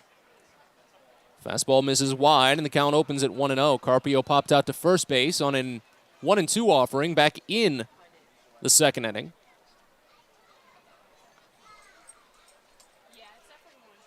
Here's the 1-0. Fastball hits the lower outside corner for a called strike. Count goes even at a ball and a strike. Elliott is coming off of one of his best appearances all season with Bowie. He has 2 very, very good outings in his 4 with the Baysox. 1-1. Popped up left side out towards shallow center. In a long way, Hudson Haskin. He finally camps under and makes the catch to end the inning. But the Baysox fall behind on a 3-run inning by Erie. 2-run home run by Dylan Rosa and a 2-out RBI double by Andre Lipsius. So 3 runs on 4 hits, no errors, 1 left. We're on to the bottom of the third at Prince George's Stadium. Bowie trails 4-3. You're listening to Baysox Baseball. Most people don't know what a steam fitter is. More importantly, what we do and how much it impacts you. Just take a moment to think about what your world would look like if you didn't have the ability to generate electricity, to have heating or air conditioning, microchip production, internet service, web-based storage, cellular service, and frozen or refrigerated produce. Could you imagine? And these are just some of the things that we impact. Please visit steamfitters-602.org and let's talk about how we can bring value to you. Nitro Circus is back with an all-new tour coming to Prince George's Stadium on Sunday, June 5th. Fueled by new athletes, new tricks, and the craziest contraptions, the Good, Bad, and Rad Tour presented by A-Shock marries the sketchy, scary, and cringe-worthy dangers of big air action sports to the hilarious comedy of Nitro's lunatic daredevils who risk their lives to send it. Bowie, it's going down at Prince George's Stadium on Sunday, June 5th. Tickets as low as $35 are on sale now at Baysox.com. Be sure to get to the ballpark on Friday, June 17th for a jam-packed night of promotions and fun at Prince George's Stadium. It all starts with fireworks presented by DCA Imaging Systems. It's our mother and son night out with special ticket packages available at BaysoxShop.com. And most importantly, it's the Scouts BSA Campout. When you purchase a special ticket, you and your scout can camp out in the outfield at Prince George's Stadium after the game. It all happens on Friday, June 17th, so find out more and get your tickets now at Baysox.com.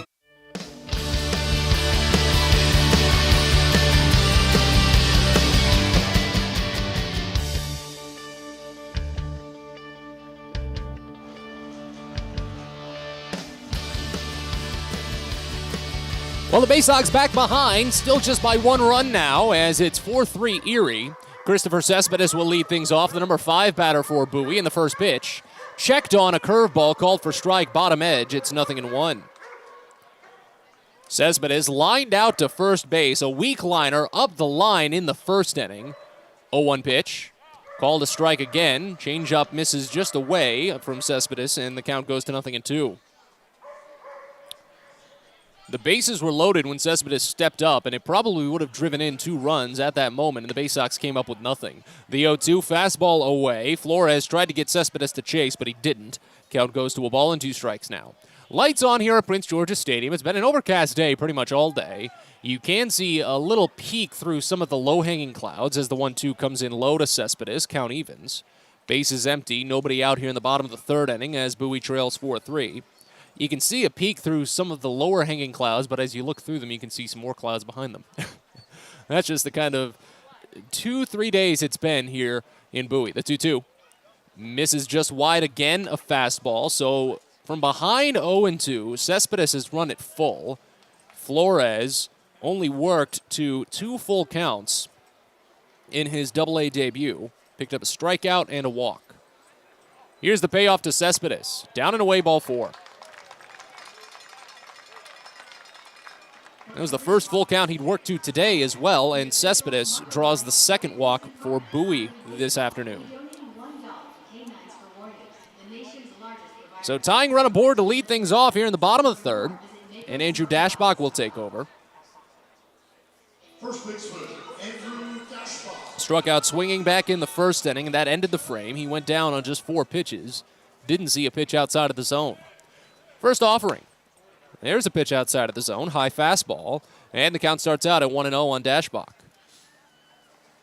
Again, he's coming off of a pretty decent spat of rest after not appearing in the last game for Hartford. He swings through the next offering, Dashbach, fastball down and in, and the count goes even at 1. So that's 3 days in essence for Dashbach. Sunday and then yesterday, with Monday mixed in as the off day. So Sunday, Monday, Tuesday. Comes in hopefully one of the freshest bats, the 1-1. Swing and a miss on a fastball inside, and the count goes to 1-2.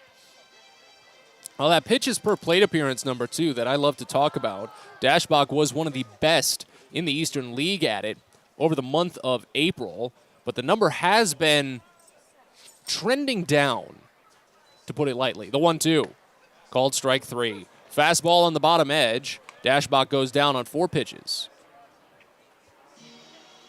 Because at the start of May, Dashbach was seeing nearly an average of 5 pitches per plate appearance, but right now it's trending toward only about 4.5. And you think about that just in terms of individual digits, single digits like that. It might not mean much, but over the course of an at-bat and over the course of a game, means a lot. That's the 3rd strikeout for Wilmer Flores. 1 out here in the bottom of the 3rd.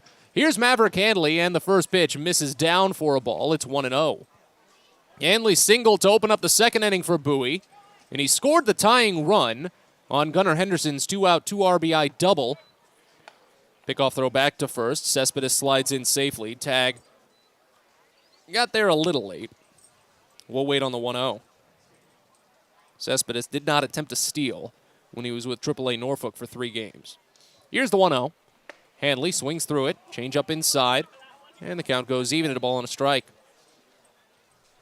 But again, Cespedes, a very tenured minor leaguer, had been with the Cleveland organization for 5 years. Here's the 1-1. Swing and a miss, high fastball. Count goes to a ball and 2 strikes on Handley.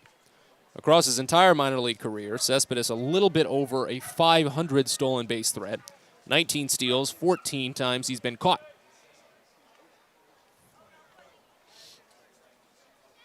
Here's the 1-2. Hanley watches high, another fastball. Count goes to 2 balls and 2 strikes. When I said it, Hanley's numbers here in the month of May have been so refreshing. Especially when Bowie had to rely on him a little bit as the designated hitter. Now that's a scenario that they don't really have to work with anymore. The 2-2, called strike 3 on a fastball away.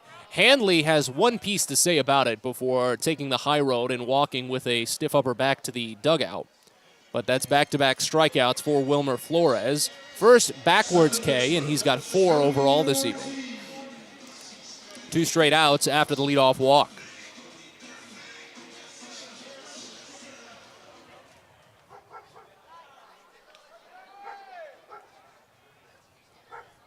Here's Joey Ortiz, first pitch.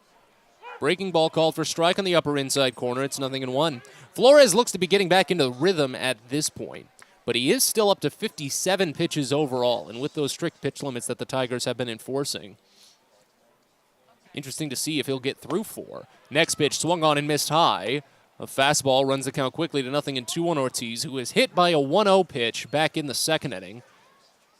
Took a fastball up and in around the hand. But glad he's still in the game. Here's the 0-2. Ortiz spoils it foul right side. Count stays. I was talking about how Maverick Hanley probably won't have to be the DH anymore, and that's because of the promotion of Cesar Prieto. Now, because Bowie has 3 very talented infielders, or 4 very talented infielders, and only 3 infield spots, they can put on a regular rotation of one of them getting a day off as the DH. The 0-2 lined up the first base side, but foul. That one looked like it might have gotten someone in the Baysox bullpen. A couple of bodies jumping up and evacuating, but I think everyone's okay. Count will stay at 0-2 on Ortiz. But that is one of the best things for Bowie at the moment is that they've got Henderson, Westberg, Ortiz, and now Prieto to fill just 3 infield spots, and they can give each of them a day of rest as needed as the designated hitter. The 0-2 misses high just barely at 96 miles an hour. Ortiz was expecting the punch out. On the readout, electronically, it probably should have been a punch out, but Ortiz is gifted another chance in this plate appearance as it runs the count to 1-2. Flores sets, fires another one. It's a breaking ball, bounced off of Flores' glove between his legs. He trots over to the right side of the mound to pick it off the grass and sends it to first to end the inning. A 1-3 putout, and the Baysox can't get anything out of a leadoff walk. As we move to the 4th here at Prince George's Stadium, Bowie trails 4-3. You're listening to Baysox Baseball. On the Green Incorporated is your lawn care team, providing professional, organic-based lawn care programs for residential and commercial lawns. Our lawn care programs provide ballpark quality results. Each service is custom-tailored with guaranteed results for even the toughest lawns. On the Green also offers outdoor pest control services. Mosquitoes, ants, ticks, and more. Safely and effectively control insects and enjoy the outdoors this summer with On the Green Incorporated. Go to onthegreeninc.com. Baseball is a game of specialists. Base stealers, closers, cleanup hitters. Together, they help their team stand out from the rest. Specialists also help set Chesapeake Employers Insurance apart from other workers' compensation insurance companies. Our health services team includes orthopedic surgeons, nurse case managers, a physical therapist, and more, all to get your employee back to work, contain costs, and keep premiums down. That's teamwork. To learn more, connect with your agent or visit Chesapeake Employers at CEIWC.com. The best way to take in a Baysox game is with a group outing at Prince George's Stadium. Everything from entertaining clients to birthday parties and even fundraising opportunities for your team, the Baysox offer plenty of options for your group at unbeatable rates with plenty of options on suites, seats, and decks around the ballpark. Your group can eat their fill and have an unforgettable time. Find out more and schedule your group outing by calling 301-464-4880 or going to Baysox.com.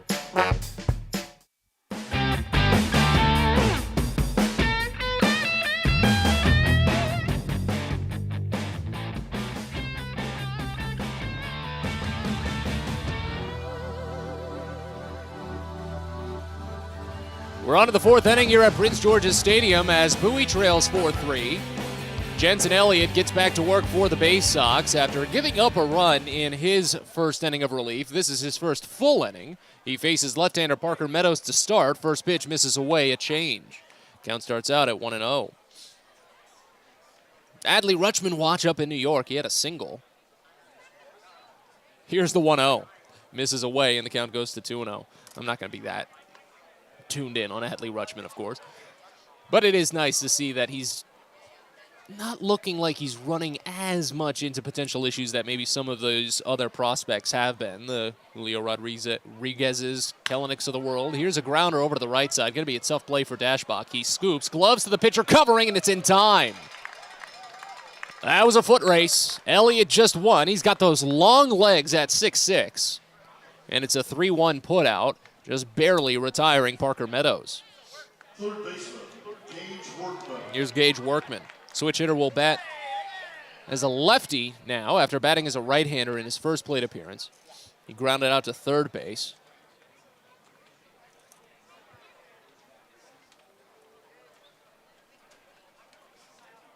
First pitch, Workman watches away. Count starts out at 1-0.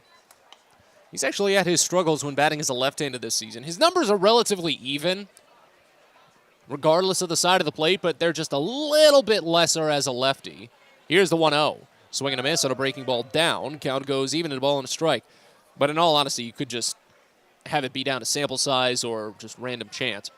180 average against right-handed pitchers. 188 average against lefties. 1-1. Called a strike. Slider on the lower inside corner, and it's 1-2. I said it, Elliott's had a couple of really, really good outings for Bowie. He had a 4-inning scoreless appearance in his second outing of the year against Reading as he fires the next home, and it's a changeup that misses down and away. Count goes even at 2. And then his last appearance, his only outing in the Hartford series, went well. 3 scoreless innings, 2 hits, no walks, 2 strikeouts. Here's the 2-2. Golfed out toward left center field. This one running a long way back, Haskin. He makes the catch over the shoulder and braces up against the wall. Boy, the ball is carrying once it just gets up enough here in the Bowie sky. But Workman flies out to center, and there's 2 away. That one looked like fairly routine, as did Carrie Carpenter's home run back in the first inning, but Right fielder, Daniel Cabrera. just keeps holding on. 2 quick outs here in the top of the fourth, though, and now lefty Daniel Cabrera will dig in. First pitch. Nice fastball called for strike. A little bit wide. But the count starts out at 0-1. Bowie trailing 4-3 here in the top of the fourth inning. 5 hits for each side. An error for the Seawolves. Here's the 0-1. Just pieced foul. Breaking ball down. And Cabrera only got a sliver of the bat, and the count to 0-2. And again, a very nonchalant, calm kind of day here at Prince George's Stadium. A couple of fans in attendance with their 4-legged friends. See a handful of folks reading the program and the game notes, getting as much as they can on the Baysox as the 0-2 is driven high out toward the right field corner. Now toward foul ground. Ortiz running a long way. But that's going to get out of play. Count holds at 0-2 on Cabrera. He grounded out back to the pitcher his first time up. It was a weakly hit ball to Drew Rahm. Again, Rahm taking a no decision in this one as he departed in a tie game. Even if he had departed with a lead, it would have been a no decision as he only went 2 1/3 innings on his slow return back from a long injured stint. 0-2 pitch misses away. Breaking ball runs the count to a ball and 2 strikes here on Cabrera.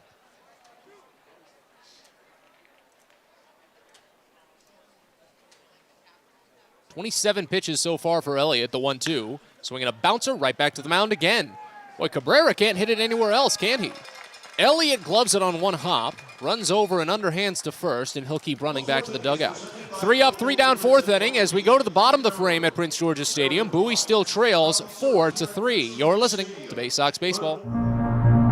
At DCA Imaging Systems, we provide a tenured team of office technology professionals ready to be your trusted advisors. From document creation, output devices, scanning and workflow, to document security and storage, we understand people print. not printers. Give DCA Imaging a call, 301-577-1021, or find out more about how we can help you. DCAimaging.com. DCA Imaging Systems, office technology made easy. Well, it may be on Sunday, May 29th, but get ready for the Baysox first Catter Day at Prince George's Stadium. Everyone's heard of Bark in the Park, but now you can bring your kitty out for a relaxing afternoon of ball. And if you get here early enough, you can pick up a free Baysox Catter Day t-shirt, courtesy of the City of Bowie. You can get your tickets now for the first ever Catter Day at 301-464-4865 or at baysox.com.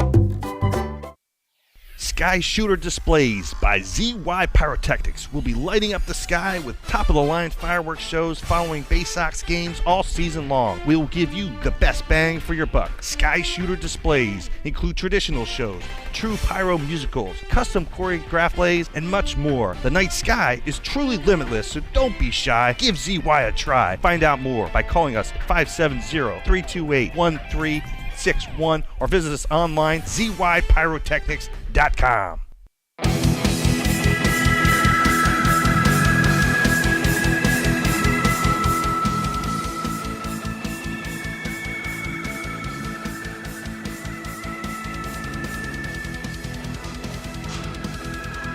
Zach Watson will lead things off for Bowie here as we move to the bottom of the fourth inning. Seawolves trailing 4-3, and Wilmer Flores continuing on the mound for Erie. First pitch. Watson swings through a fastball upper inside corner, and it's 0-1 to start. Watson struck out on a 1-2 offering his first time up. That came with runners at first and second and nobody out in the second. But Erie leads off with bases empty and spoils a pitch foul right side to run the count to 0-2. Baysox do have an arm up and moving in their bullpen once again. Looks like that might be Noah Denoyer.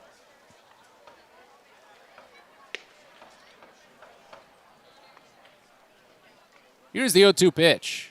Swing and a miss, high fastball. Watson is down on strikes for the second time today. That's 5 strikeouts for Wilmer Flores. He's recorded 3 of them just over the last 4 batters.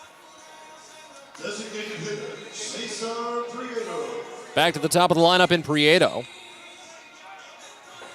And at his first double-A hit back in the 9th inning of yesterday's game. Came up with a runner at first and nobody out and singled up the middle. And he got left at first base. Here's the first pitch. Prieto watches fastball just barely miss high. Count starts out at 1-0.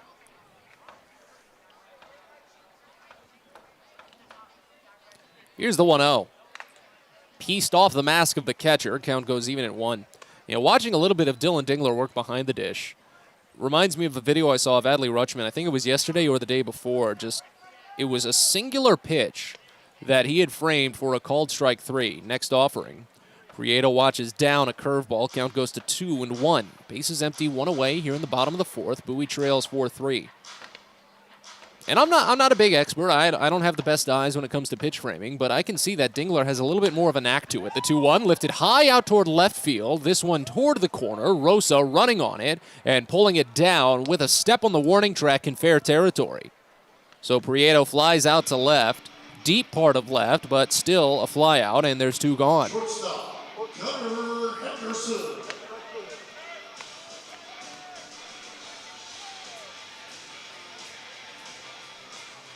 Now here's Gunnar Henderson. It's already riding a 2-hit day for him, his 9th multi-hit game this season. 1 shy of tying him with Jordan Westberg for the team's lead. First pitch home. Henderson grounds it over to the right side, but into the shift. It's picked on a high bounce by Andrew Navigato. They try to flip to the pitcher covering, and it scoots away. Henderson will sprint to second base, but the ball trickles into the Baysox dugout, so he can slow down as he's awarded second base because of the error. We'll see how that goes down if it's completely an error or a base hit. I would imagine just a complete error.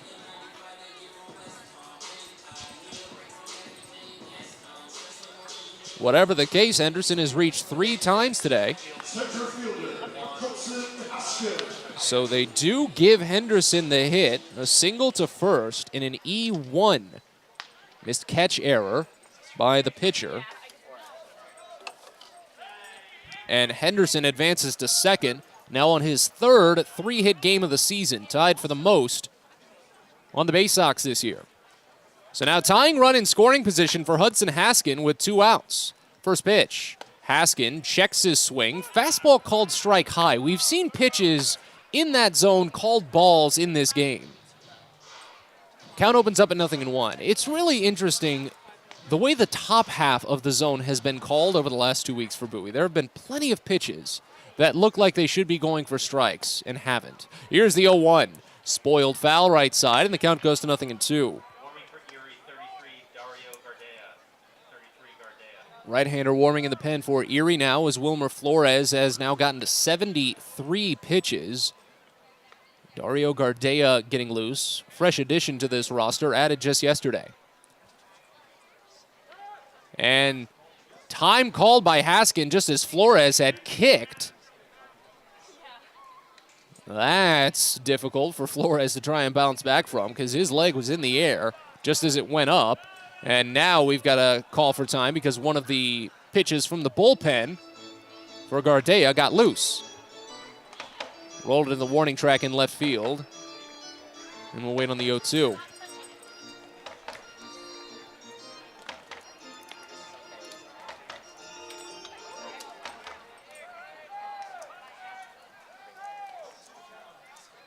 Here's the 0-2. Haskin checks his swing on a high fastball. They appeal as he partly flinched on it, and he went around. That's the right call. Haskin strikes out swinging on 3 pitches. 6th strikeout for Flores, strands a tying run in scoring position, and as we move to the 5th here at Prince George's Stadium, Bowie still trails 4-3. Back after this, you're listening to Baysox Baseball. If you're working in the Washington, D.C. metropolitan area as a pipe fitter, pipe welder, or HVAC service technician, and you're interested in a better life, a better means to provide for yourself and your family, a way to make sure that you're earning the highest wages and the best benefits in our industry. Visit our website at steamfitters-602.org. That's steamfitters-602.org. And let's talk about what we can do to help change your life. Hey, coffee lovers. Know where you'll find the world's freshest cup of coffee? Right here at Royal Farms. Because with our new brewing system, it takes less than a minute to go from selecting the kind of coffee you want to this. The freshest, most flavorful cup of coffee you can buy is at Royal Farms. So try one. It'll be love at first sip because it's the freshest coffee in the world. Real fresh, real fast, Royal Farms.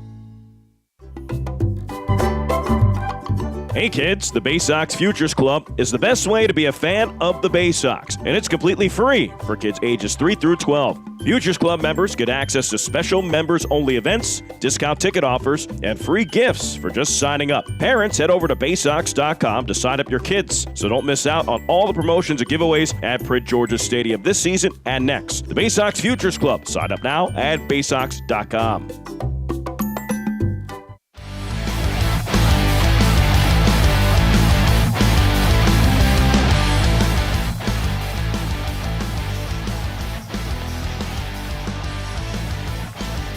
We move on to the 5th inning here at Prince George's Stadium, and the Baysox move on to another pitcher. Very rare for Bowie to go second pitcher out of the pen this early in the game, but they're going with Noah Denoyer, replacing Jensen Elliott, who only went 1 2/3 innings. We'll get to the full line on Elliott in just a second as Denoyer steps in to face off against 9-1-2, opening with Andrew Navigato.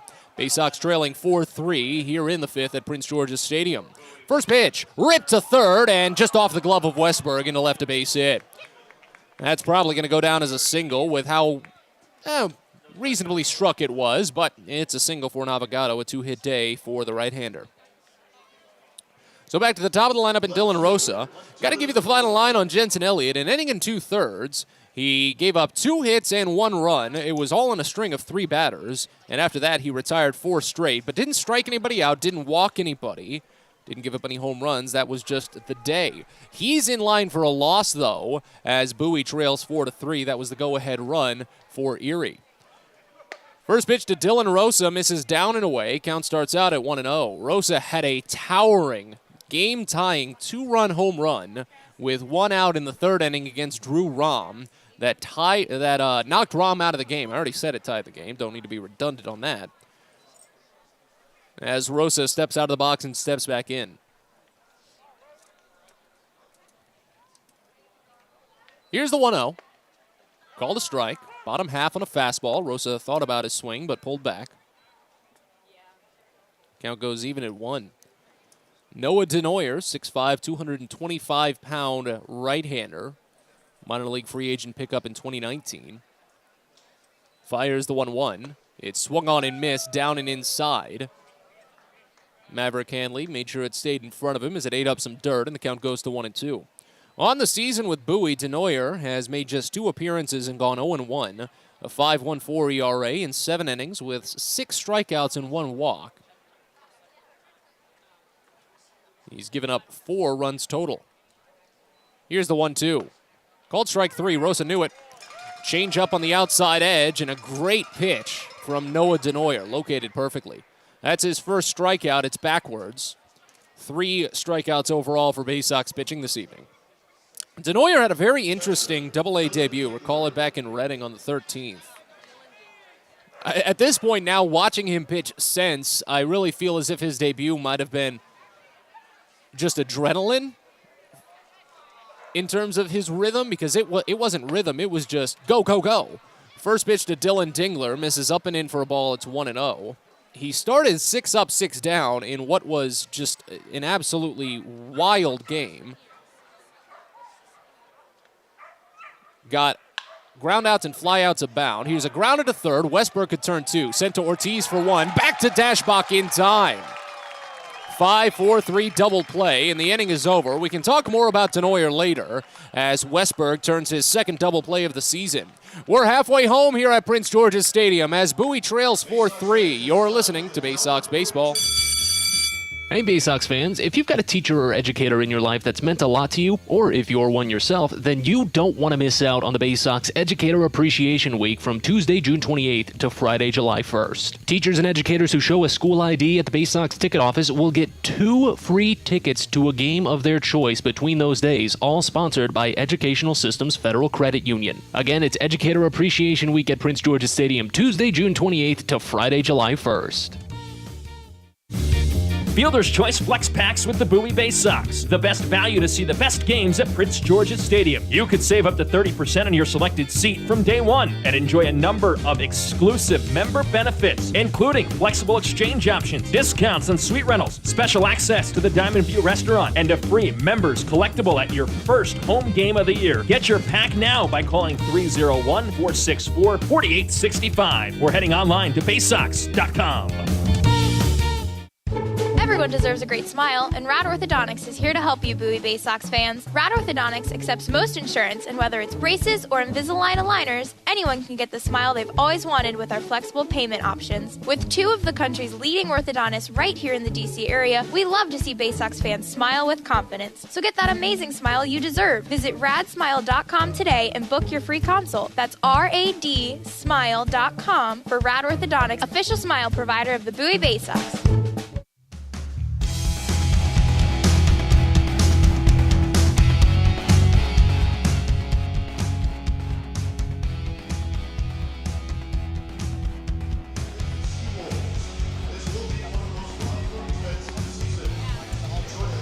Bottom of the 5th inning here at Prince George's Stadium as Bowie still trails 4-3.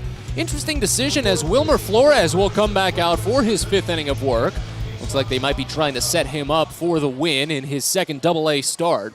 He picked up the win in his Double-A debut behind 5 one-hit innings, but this game has gone much different. He's already given up 6 hits, walked 2. He has struck out 6, but is already up to 74 pitches. He faces Jordan Westberg to start, and the first pitch is a breaking ball that misses down 1-0. Don't imagine Flores will finish this inning, though, as right-hander continues to warm in the bullpen for Erie. The 1-0 pitch. Westberg pops it up foul behind home plate, coming our way. That one will touch down and ricochet into the press box, scaring good old Ralph on the pitch clock. Looks like everyone's okay, though, as the count goes even at a ball and a strike. Here's the 1-1. Westberg singles up the middle, a base hit. 104 miles an hour off the bat for that. He's got hits in 2 of his last 3 games now, and the Baysox have a tying run on base to open up the frame. As soon as that one hit its apex, I could tell that it was coming down toward the press box, and after one hop, in front of the seats. It just went right in. Fortunately, it didn't actually get anyone. Here's Christopher Cespedes. 0 for 1 day, drew a walk. First pitch. Swings through a fastball down and away. Count opens up at 0-1. Again, Cespedes was robbed of a multi-RBI extra base hit back in the first inning when he hit a soft liner up the first base line. Taken out of the air by first baseman Andrew Navigato, 0-1. Swing and a miss, high fastball. Count goes to 0-2. Runner at first, 2 away here in the bottom of the 5th inning as Bowie trails.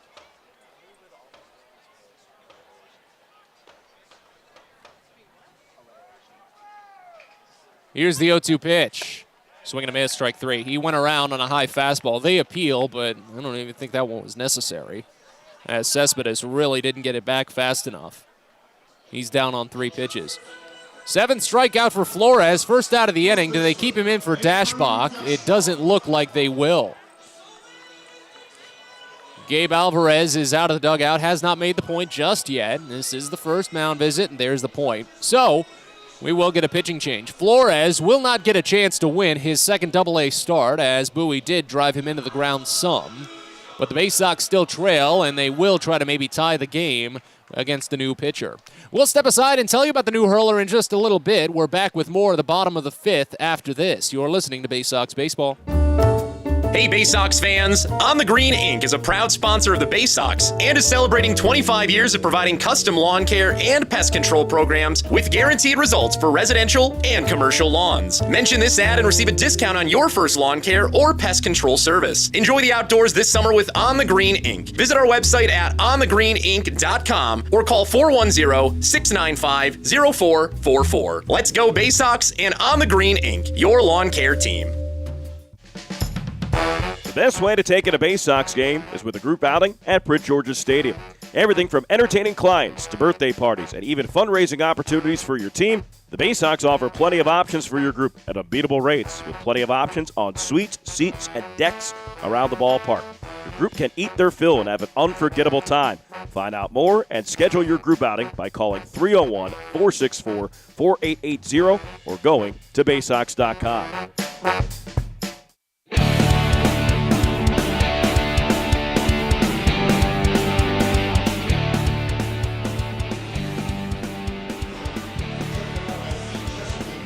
We continue with the bottom of the 5th inning here at Prince George's Stadium as Bowie trails 4-3.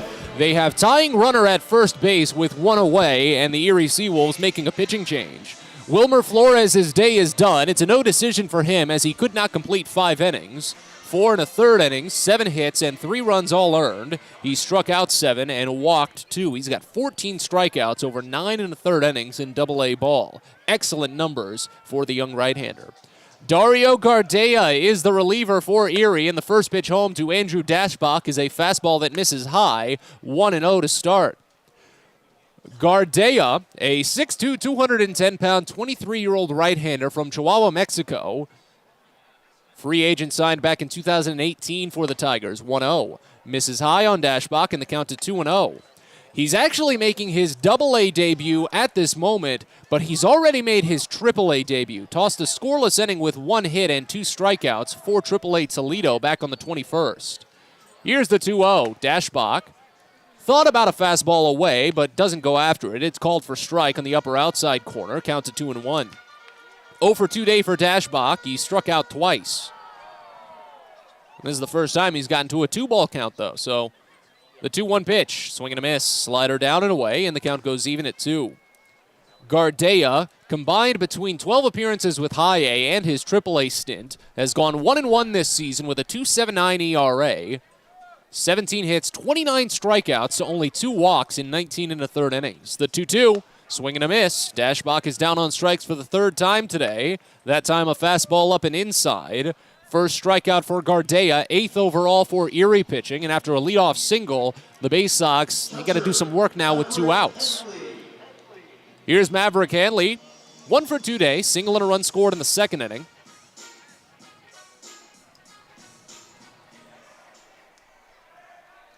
First pitch to him, slider misses down and away, and the count starts out at 1-0. Gardea has not allowed an earned run in any capacity since the 14th, when he took the extra inning loss to the Beloit Skycarp. That's the Marlins affiliate, when he was pitching with High A West Michigan. Here's the 1-0. Swing and a miss. Fastball, 93 miles an hour up and in. Count goes even at a ball and a strike.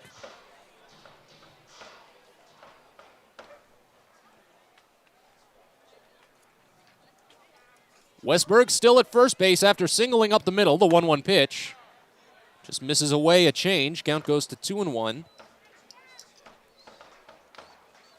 Gardea's got experience all around the Dominican and in Latin America. Pitched with Charros de Jalisco in the Mexican Pacific Winter League as well as the Dominican Summer League, as Hadley swings and misses on a high fastball to run the count even at 2 here.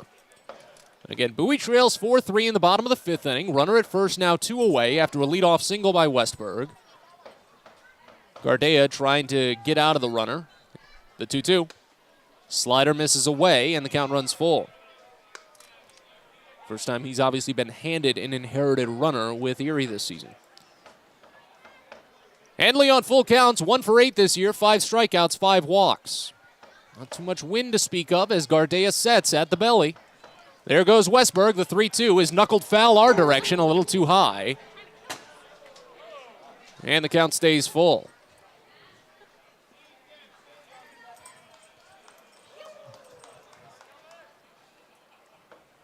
They don't hold Westberg on now with a full count, so he'll still get that head start. Could score a tying run if Handley hits it well. The payoff. Inside ball 4. 94-mile-an-hour fastball. Handley flinched at it, but realized it wasn't a pitch to go after, and he draws the free pass. Puts tying run into scoring position here with 2 outs. That's the first walk for Gardea. 3rd overall for Erie pitching. And again, I've said it.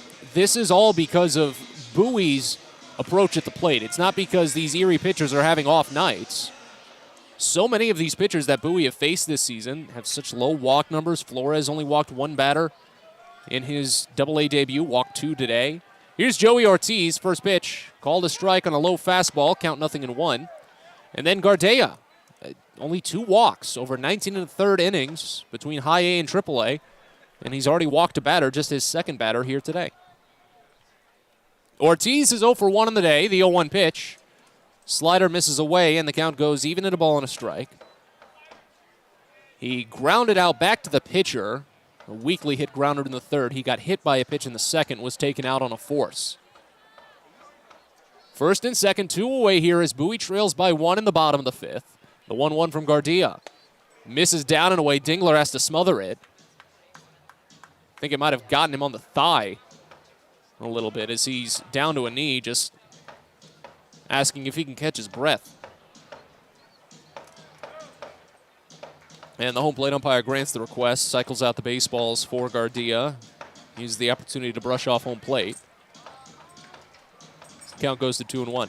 And look, I'm of the thinking that catchers should get all the requests for, just a short break as they want. You have to go through some of the most rigorous position on the field. The 2-1. Fouled off, back behind the screen again, and the count goes even at 2. So when you think about it, it is the toughest position athletically to deal with. As a pitcher, yeah, you are putting in a lot of effort for each individual pitch, but the catcher is squatting down and up somewhere around 120 to 20 times a game, if not more, in that full padding. That's a lot. The 2-2, Ortiz rips it left side, base hit. This should score Westberg as it goes all the way to the wall. Westberg's down to score, headed to 3rd, being held up is Handley. He stops there, but it's a game-tying RBI double for Joey Ortiz, and the Baysox are back in it. It's 4-4. All 4 runs for Bowie today have come with 2 outs. Ortiz picks up his 9th double of the season and RBI number 18. So now go-ahead run in scoring position, 90 feet away to be more specific. And Zach Watson will dig in, riding an 0 for 2 day. He's actually hit pretty well this year with runners in scoring position. 259 average compared to just a 181 overall. First pitch. Breaking ball misses away. That was actually the fastball. Count starts out at 1-0. Yeah, and they're going to get a mound visit. Gardia has definitely been a little bit wild against these right-handers. Can't really find the position that he wants on the edge of the zone. So here comes Daniel Reichabal, the pitching coach for Erie. Fans, Pest Now is a proud partner of the Bowie Baysox, and they provide pest control services for Prince George's Stadium. That's how you know they're reliable. For all your residential and commercial pest control needs, anything from general pest control, termite control, mosquito control, any of your pest control services, call Pest Now, 301-231-8300, or visit them online at pestnow.com. So the Baysox have tied this game back up after a leadoff single by Jordan Westberg, back-to-back strikeouts with a pitching change just kind of sandwiched in there, but then a walk by Maverick Handley on a full count, and a 2-out RBI double by Joey Ortiz to tie the game at 4. Now with runners at second and third, Zach Watson has a 1-0 count in front of him as this mound visit finally comes to a close. Humorously timed up to the end of the Jeopardy theme as well, as Watson will dig back in. Right-hander on right-hander now as Gardia tries to get out of this jam that he's created. Next pitch, popped up left field. Rosa didn't see it in left. Running back is the shortstop, and Carpio will get there to make the catch. Yeah, Rosa couldn't find it. He thanks Carpio for saving his bacon there. Pop out ends the inning, but the Baysox do tie it while they do strand a go-ahead run at third base. We're on to the 6th here at Prince George's Stadium. It's Erie 4, Bowie 4. You're listening to Baysox Baseball.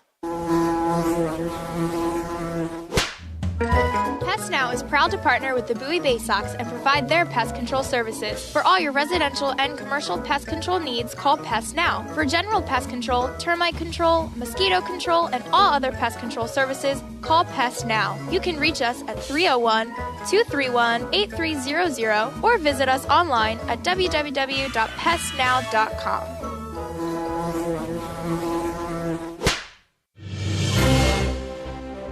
It's not baseball season without fireworks, and you can always count on the biggest and best at Prince George's Stadium. There's no better way to cap off a fun evening at the ballpark than a spectacular fireworks show. And the Baysox have got you covered this season with 16 different shows to choose from. So get your tickets now at Baysox.com. There's plenty to catch in the month of May with fireworks every home Saturday. Hope to see you there. Sky Shooter Displays by ZY Pyrotechnics will be lighting up the sky with top-of-the-line fireworks shows following Baysox games all season long. We will give you the best bang for your buck. Sky Shooter Displays include traditional shows, true pyro musicals, custom choreographed plays, and much more. The night sky is truly limitless, so don't be shy. Give ZY a try. Find out more by calling us at 570-328-1361 or visit us online, zypyrotechnics.com.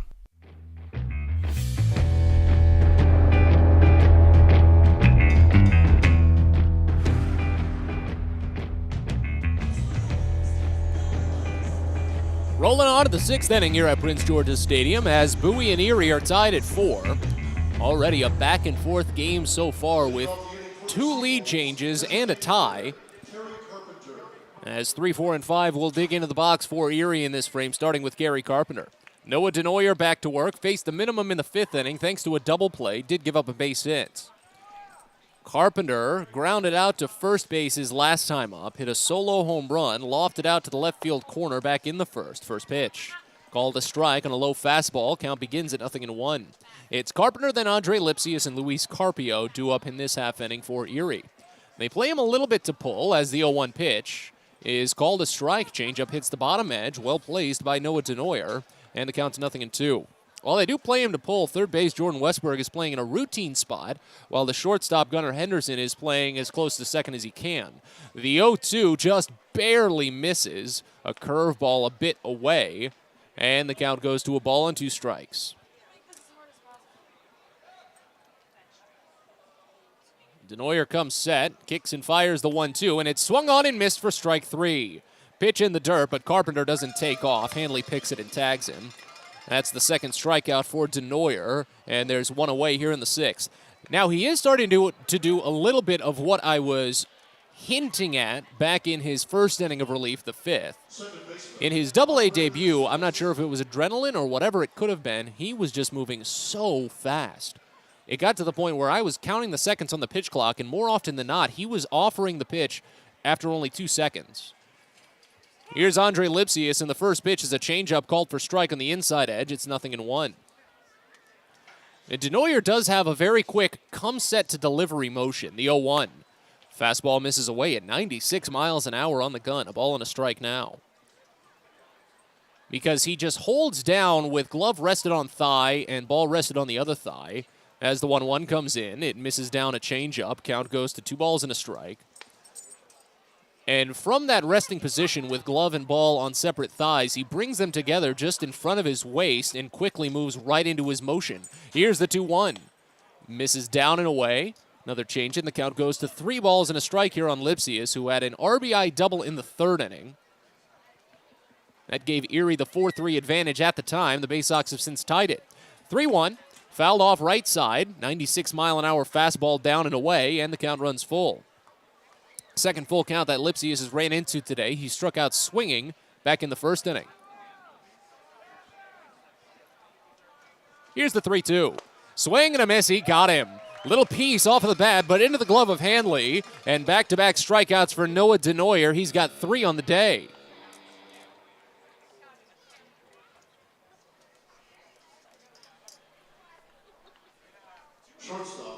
Now to Luis Carpio, who's riding an 0-for-2 day himself. 4-4 game here in the top of the 6th inning as Bowie is trying to break out of a 3-game losing skid. First pitch. This one lofted foul right side and out of play. Count opens up at 0-1.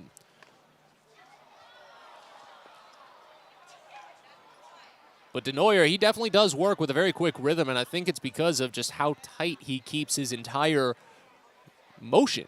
His motion set. The 0-1 popped up behind home plate. Maverick Hanley sheds the mask, runs to the warning track, but it will get over the net. Bounce only about 2-3 rows deep, and the count goes to 0-2. But yeah, it is a very tight just kind of range of motion for Noah Denoyer. That's really the best way I feel I can put it. He doesn't stretch out his arms too much, doesn't kick out his leg too far. Does one little half step in front as he comes set, and then immediately kicks and fires. The 0-2 misses down, and the count goes to a ball and 2 strikes. Bases empty, 2 away here in the top of the 6th inning, a 4-4 game. 6 hits for Erie, 8 hits for Bowie. 2 errors, both on Erie. Here's the 1-2. Misses down and away slide. Count goes even at 2 balls and 2 strikes. Carpio has popped out twice. Once to first base, once to shallow center. Not too much wind as the sun is setting here at Prince George's Stadium. The 2-2 swung on and missed for strike 3. Pitch in the dirt as Hanley gloves and fires to first to complete the punch-out. Denoyer strikes out the side here in the 6th inning. We're on to the bottom of the frame at Prince George's Stadium as Bowie and Erie are tied at 4. You're listening to Baysox Baseball. A birthday bash with the Baysox is the best time at the ballpark. Bring your friends and family out to celebrate and be the star of the show. Dance on the dugout with Louie, play games in the stadium, introduce a batter in the game, and you'll even get to have the stadium sing for you. Baysox birthday parties, an unforgettable, one-of-a-kind experience at Prince George's Stadium. Book yours by calling 301-464-4880 or at baysox.com. Are you interested in beginning or expanding on a career in the pipe fitting, pipe welding, or HVAC service industry? Are you interested in a career path that will set you up for life without experiencing any college debt? If you are interested in these things and you live in the D.C. area, the Steamfitters UA Local 602 Apprenticeship Program is the best choice for you. For more information about our apprenticeship program and how to apply, please visit steamfitters-602.org. That's steamfitters-602.org. It takes time to get rich, flavorful coffee beans from the lush mountain regions of Colombia and Brazil to Royal Farms. But less than a minute to get yourself a delicious hot cup of the finest and freshest coffee in the world. Because Royal Farms' new Swiss-made coffee machines grind those rich, flavorful coffee beans and brew them one magnificent cup at a time. It's why Royal Farms makes the freshest and best coffee in the world. Real fresh, real fast. Royal Farms.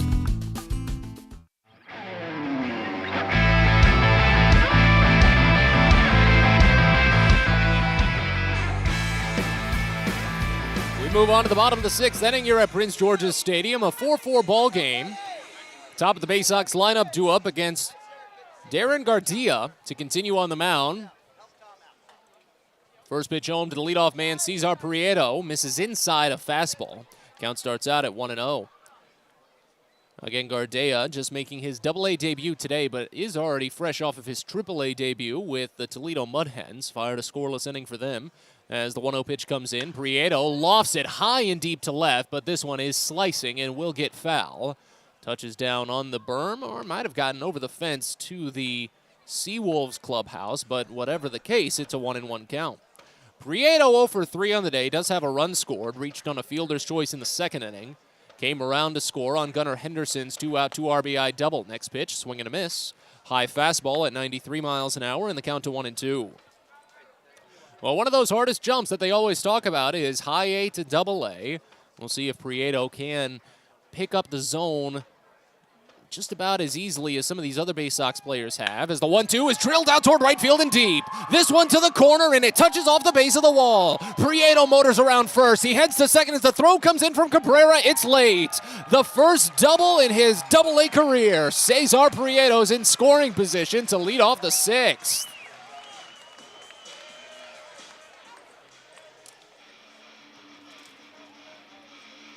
$100 miles an hour off the bat for Prieto on an 83-mile-an-hour breaking ball middle. You read it well, that's an easy one.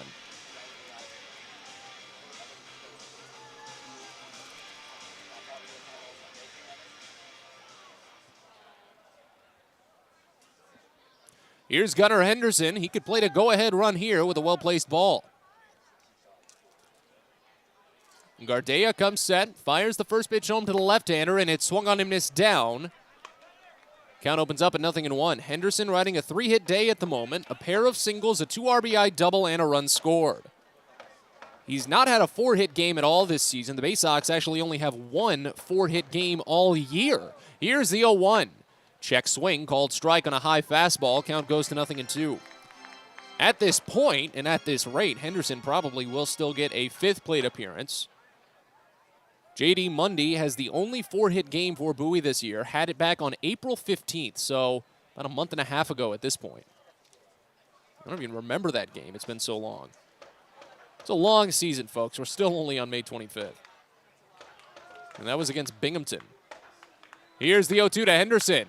Lofted out toward left center field and deep. Rosa running back. Meadows looks to have the call. Rosa, though, makes the catch over the shoulder, spins and fires it back into the infield. It's a little offline, but Prieto wasn't tagging anyway, so it's just a fly out in the scorebook for Henderson to left. There's one away. 98 miles an hour off the bat for Henderson, 335 feet away from home plate. Again, even balls hit just that far, those are potential home runs here at Prince George's Stadium, and that's why I just constantly check on those numbers and will read them off sometimes, is because if the timing was just a little bit different, they could go for homers. Here's Hudson Haskin. Runner still at second, now 1 out. First pitch. Haskin doesn't go after it. Fastball called for strike on the bottom edge. It's 0-1. Last 2 plate appearances, he went attacking on the first pitch. Struck out swinging on 3 pitches in the 4th. Had a 2-out RBI double in the 2nd.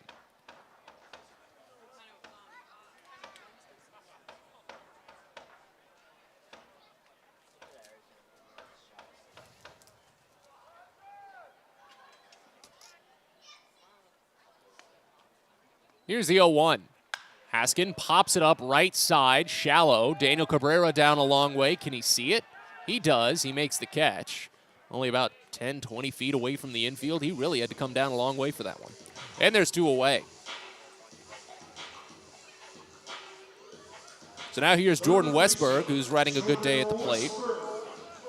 Single and a run scored in the 5th inning. Drew a walk in the 1st. Grounded out to second base in the 2nd.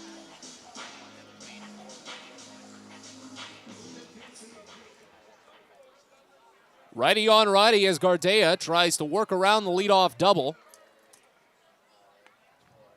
First pitch. Westberg bounces it hard to third, backing up on it Workman. He throws a long way across the diamond, and it is on the money. Oh, that was a great throw. 5-3 putout ends the frame, and the Baysox strand a leadoff double at second base. We're on to the seventh here at Prince George's Stadium. Bowie and Erie are tied at 4. We're back after this. You're listening to Baysox Baseball. From sprains to stitches, sore throats to stomach aches, and pulled muscles to poison ivy, care is around the corner at Patient First. Walk in to see a doctor from 8 a.m. to 10 p.m. every day of the year. X-rays, lab tests, and prescription drugs are on site, and most major insurance plans are accepted. For routine illnesses and injuries, Patient First is here for you. Patient First, the name fits. Patient First, proud partner of the Bowie Baysox, open 8 a.m. to 10 p.m. every day. When your commercial plumbing project calls for a job done safely and on time, then your job calls for the plumbers of Local 5 Washington, D.C. Local 5 will always deliver the most skilled and well-trained plumbing craftsmen in the DMV. If you're a contractor who needs safe jobs done well, you need the plumbers of Local 5 Washington, D.C. Start your partnership with them today. Visit local5plumbers.org. That's local5plumbers.org. Hey, Baysox fans, if you've got a teacher or educator in your life that's meant a lot to you, or if you're one yourself, then you don't want to miss out on the Baysox Educator Appreciation Week from Tuesday, June 28th to Friday, July 1st. Teachers and educators who show a school ID at the Baysox ticket office will get 2 free tickets to a game of their choice between those days, all sponsored by Educational Systems Federal Credit Union. Again, it's Educator Appreciation Week at Prince George's Stadium, Tuesday, June 28th to Friday, July 1st.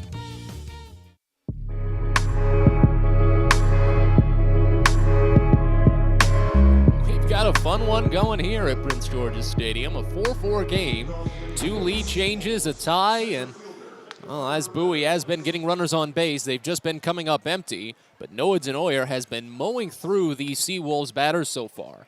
He's faced the minimum, gave up a single to the first batter he faced, but worked a double play and has since struck out 4.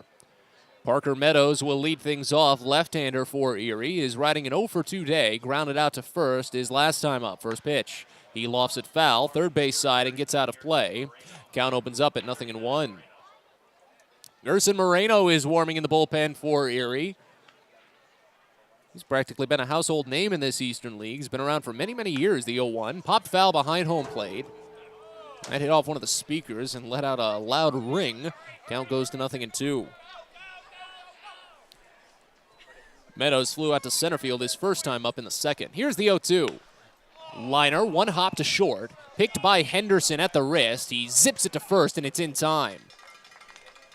Meadows was really hustling out of the box, lost his helmet just as he was crossing the bag, but just wasn't there. That was some great sprint speed, though. 6-3 put out, and that's how things get started here in the 7th inning. On to Gage Workman.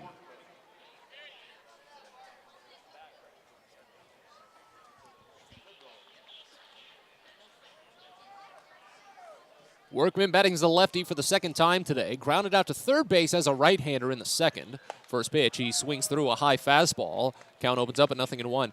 Well, that fastball from Denoyer, it's only topping out around 94, 95 at a couple of points. But boy, has he located so many of his pitches well today. Here's the 0-1. Called a strike. Change up on the lower outside corner, and the count 0-2. You know, looking at it real quick, I think he's only worked behind against one batter in this outing so far, and that was Andre Lipsius. Here's the 0-2. Misses away. Curveball runs the count to a ball and 2 strikes. He ran the count full on Lipsius, and that was it. He still struck him out. Base is empty, 1 away. The 1-2 pitch is swung on and missed for strike 3. Boy, Denoyer is cruising today for Bowie. That's his 5th strikeout, 7th overall for Baysox pitching. Right fielder, Daniel Cabrera. And now here's Daniel Cabrera. Most strikeouts that Denoyer has in any outing this year for Bowie was 4. He struck out 4 yard goats last week. First pitch to Cabrera. Left-hander watches a called strike on the outside edge. A little bit wide on the changeup there, but Denoyer's not going to complain. It starts to count out at 0-1. Base is empty, 2 away in a 4-4 game. The 0-1 is swung on and missed away, and the count to 0-2. And that's the trouble spot that Daniel Cabrera is put in, because that pitch is in the same spot as the previous called strike. So Cabrera is almost forced to swing at that, even though he knows he can't make good contact. Here's the 0-2. In there, strike 3. Got him with a 95-mile-an-hour fastball up and in. Noah Denoyer has a new season's high in strikeouts with the Baysox at 6.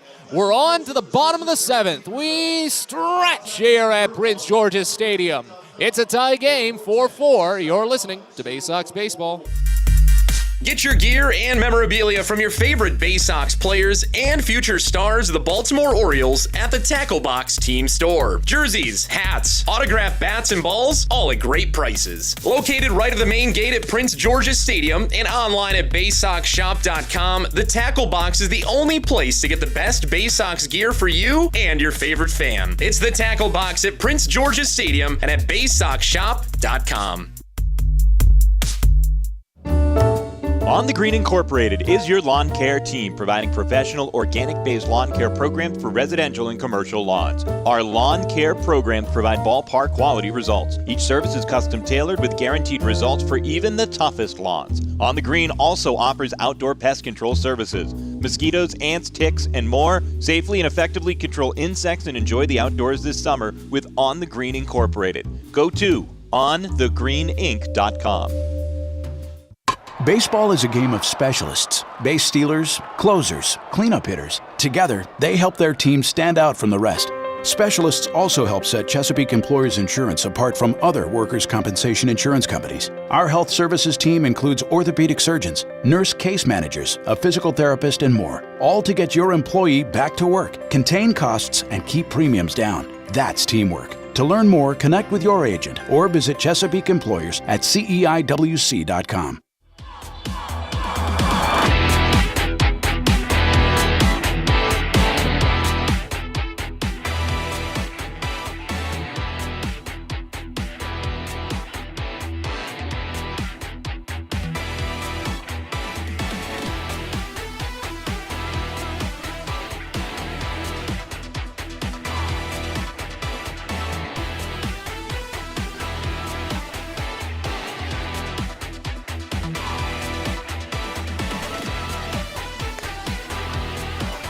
We're on to the bottom of the 7th here at Prince George's Stadium as Bowie and Erie are tied at 4.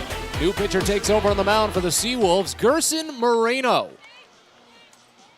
Leading off the inning for the Baysox, right fielder, Christopher Cespedes. Cespedes, Dashbach, and Hanley will open things up for the Baysox here in this half inning as Darren Gardia finishes his outing.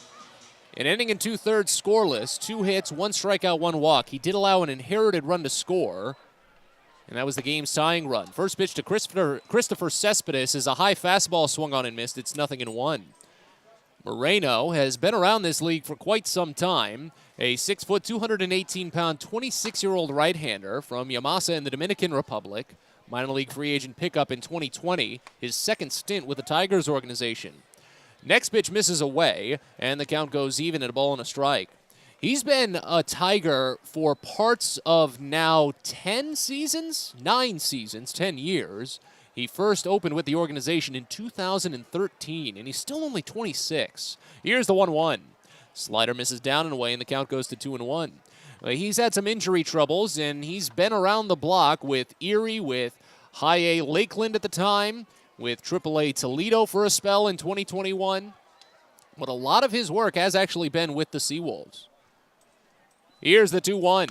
Fouled off back to the screen, and the count goes even at 2 on Christopher Cespedes. On the season for Erie, Moreno has made 11 appearances. He's gone 2-0 with a 2.70 ERA, 13 1/3 innings of work. He struck out 25 batters and walked 13, has allowed 1 home run. Outfield playing Cespedes the other way. Infield straight up. The 2-2 pitch is checked on. 95-mile-an-hour fastball in. Cespedes got back in time, and it's a full count to open. 0 for 2 day for Cespedes here in his his Bowie debut. Shouldn't say his AA debut. He drew a walk back in the 3rd inning. Struck out his last time up. Here's the payoff. Cespedes watches called strike 3 on a curveball down and away. He tried to toss the bat quickly and hustle up the line. He'd probably gotten a little bit over a quarter of the way up before he was rung up, and that was an emphatic strike 3 call, so home plate umpire Kevin Manzik had to wind it up. First strikeout for Gerson Moreno. 9th overall for Erie pitching, and now here's Andrew Dashbach.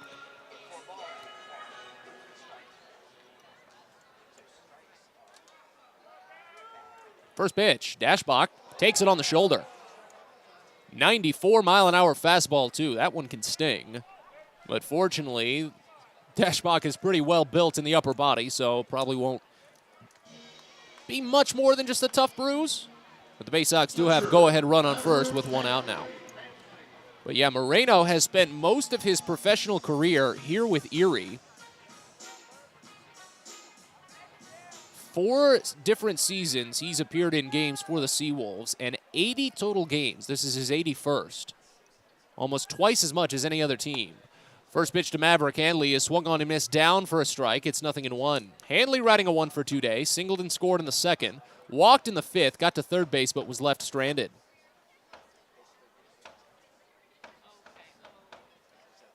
Runner at first, one away, the 0-1 pitch. Hanley fouls it off over to the right side, and the count to 0-2.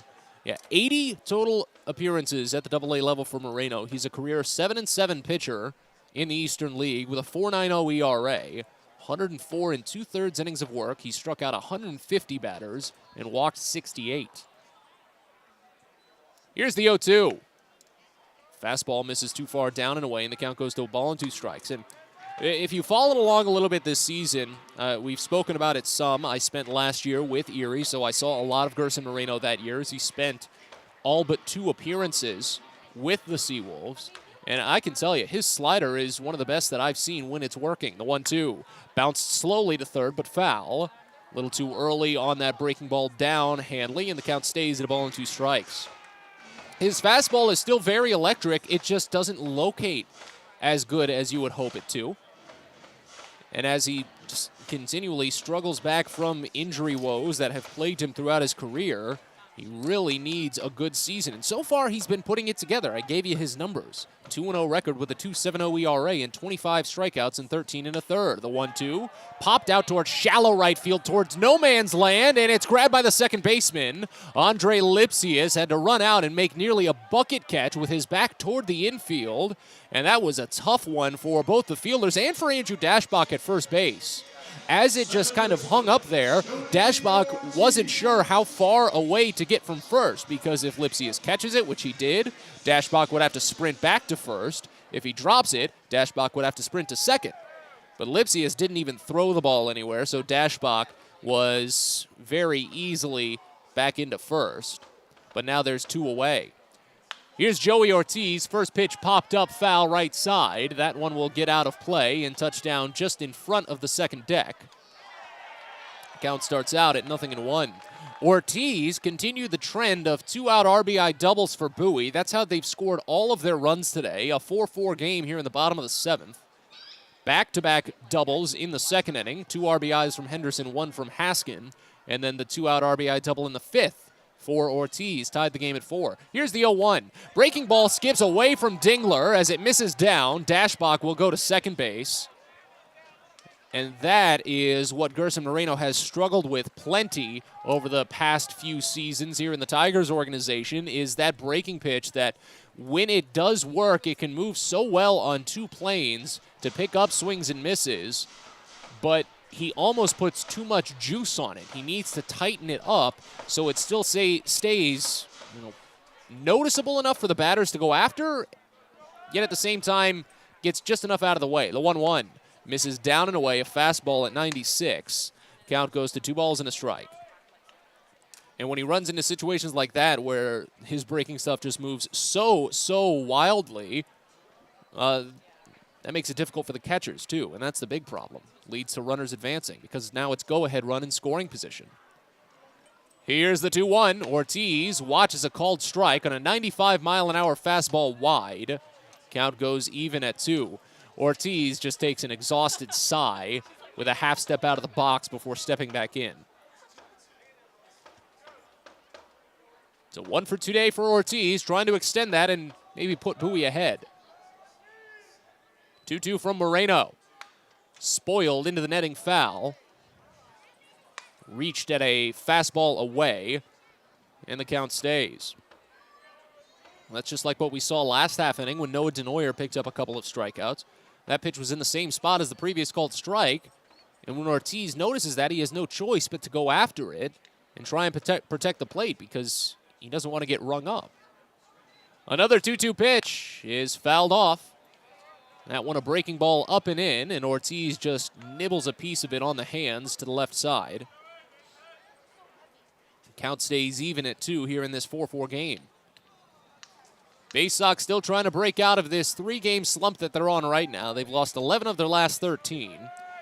One of the toughest stretches in recent memory for Bowie. Another 2-2. Ortiz checks his swing and a curveball down, and he went. They went on the appeal, and it was probably the right call as the inning is over. Bowie does get a runner aboard thanks to a hit by pitch, but they can't do much more with it. As we go to the 8th here at Prince George's Stadium, it's still a tie game. Erie 4, Bowie 4. You're listening to Baysox Baseball. At DCA Imaging Systems, we provide a tenured team of office technology professionals ready to be your trusted advisors. From document creation, output devices, scanning and workflow, to document security and storage, we understand people print, not printers. Give DCA Imaging a call, 301-577-1021, or find out more about how we can help you. DCAimaging.com. DCA Imaging Systems, office technology made easy. If you own or operate a building or facility, or if you're a general contractor that is located or operates in the D.C. area, there is no doubt that it is important for you to have the best trained and most qualified people working for you. Members of Steamfitters UA Local 602 provide the highest level of HVAC, mechanical, and specialty piping services to the various customers we serve. For more information about the services we provide and for a list of companies you can hire, please visit steamfitters-602.org. Baysox Youth Baseball Camps are back in 2022, and registration is open now. 3 sessions this summer led by Orioles Hall of Famer and former Rookie of the Year Al Bumbry, along with former Baysox outfielder Stephen Bumbry. Kids will take part in in-depth on-field instruction and go head-to-head in camp-wide games at Prince George's Stadium. All campers get a free Baysox hat and a ticket to a Baysox game of their choice. Space is limited, so head to BaysoxShop.com and reserve your spot at a Baysox Youth Baseball Camp today.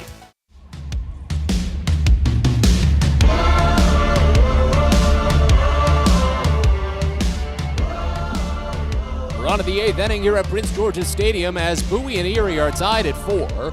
First pitch to Andrew Navigato is called a strike. On the outside edge, a changeup early from Noah Denoyer, and it's 0-1.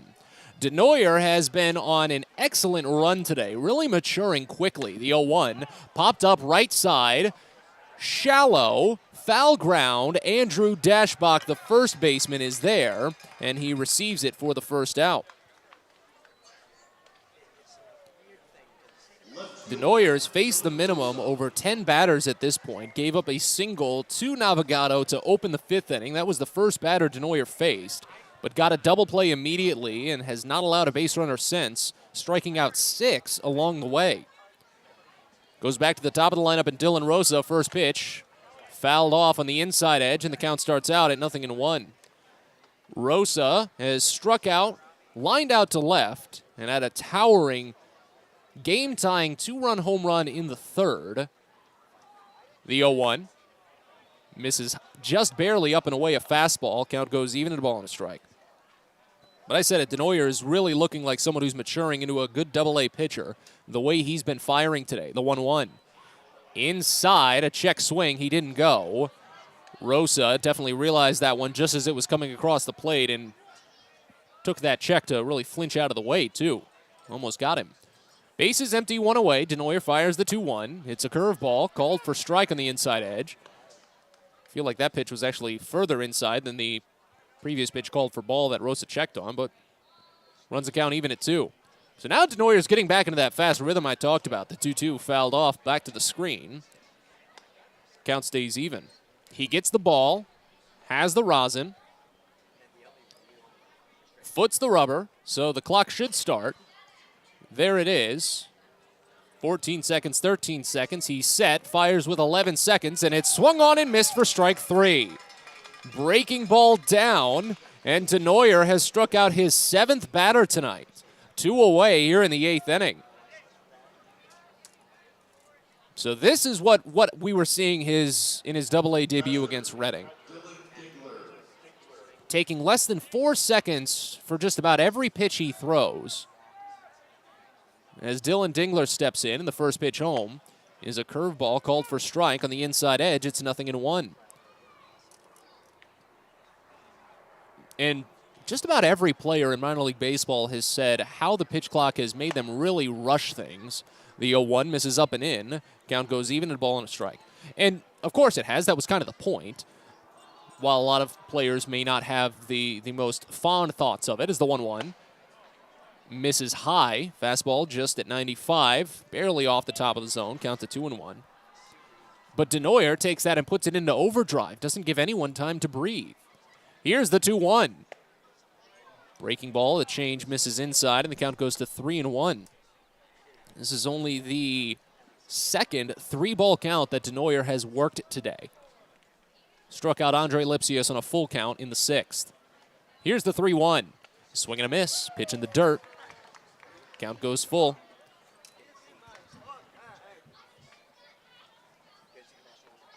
Bases empty, 2 away here in the top of the 8th inning as Bowie and Erie are tied at 4. Denoyer looking for his 3rd consecutive perfect inning. The payoff, inside ball 4.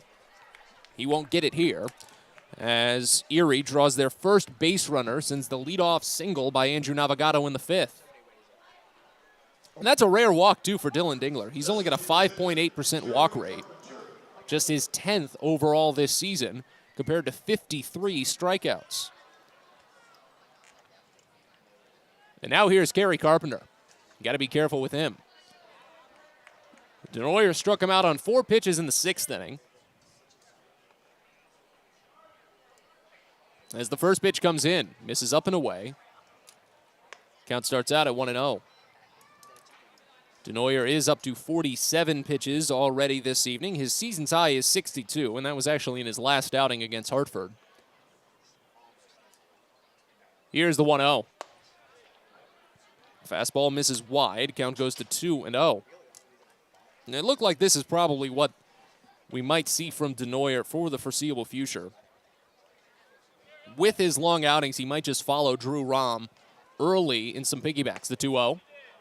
Check swing on a pitch down. He didn't go on appeal, so it's 3-0. At this point, Denoyer does look like he might be stretching a little thin on back-to-back 3-0 counts after, again, only working 1 3-ball count over his first 3 innings of relief. Here's the next to Carpenter. Breaking ball down low, ball 4. So a 4-pitch walk. Back-to-back free passes by Denoyer here with 2 outs. And that's going to lead to an immediate mound visit from Josh Conway. Fans on the Green Incorporated is celebrating 25 years of providing custom lawn care and pest control programs. Guaranteed results for residential and commercial lawns. They can turn your sandlot into a lush green representing the beautiful ballpark here at Prince George's Stadium. Mention this ad that you heard it on the Baysox broadcast, and you'll receive a discount on your first lawn care or pest control service. Enjoy the outdoors this summer with On the Green Incorporated by going to onthegreeninc.com or calling 410-695-0444. Andre Lipsius will be the batter as the meeting quickly comes to a close. First and second with 2 away here in the top of the 8th of a 4-4 game. Lipsius had a go-ahead RBI double with 2 outs in the 3rd, but he's also struck out twice, including once against Denoyer.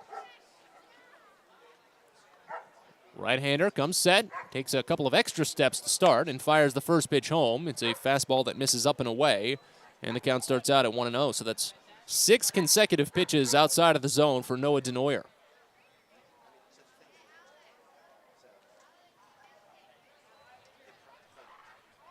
On Lipsius. Back pick to first as the pitch is away, and they got Carpenter. Oh, my goodness. Hanley and Dashbach had that one easy, and Carpenter thrown out 2-3. The inning is over on the back pick, and as we go to the bottom of the 8th, we're still tied at 4. Bowie and Erie, we're back after this. You're listening to Baysox Baseball. Pest Now is proud to partner with the Bowie Baysox and provide their pest control services. For all your residential and commercial pest control needs, call Pest Now. For general pest control, termite control, mosquito control, and all other pest control services, call Pest Now. You can reach us at 301-231-8300 or visit us online at www.pestnow.com. From bug bites to burns, fevers to flu, and bruises to broken bones, care is around the corner at Patient First. Walk in to see a doctor from 8 a.m. to 10 p.m. every day of the year. X-rays, lab tests, and prescription drugs are on site, and most major insurance plans are accepted. For routine illnesses and injuries, Patient First is here for you. Patient First, the name fits. Patient First, proud partner of the Bowie Baysox, open 8 a.m. to 10 p.m. every day. The best way to take in a Baysox game is with a group outing at Prince George's Stadium. Everything from entertaining clients to birthday parties and even fundraising opportunities for your team, the Baysox offer plenty of options for your group at unbeatable rates with plenty of options on suites, seats, and decks around the ballpark. Your group can eat their fill and have an unforgettable time. Find out more and schedule your group outing by calling 301-464-4880 or going to Baysox.com.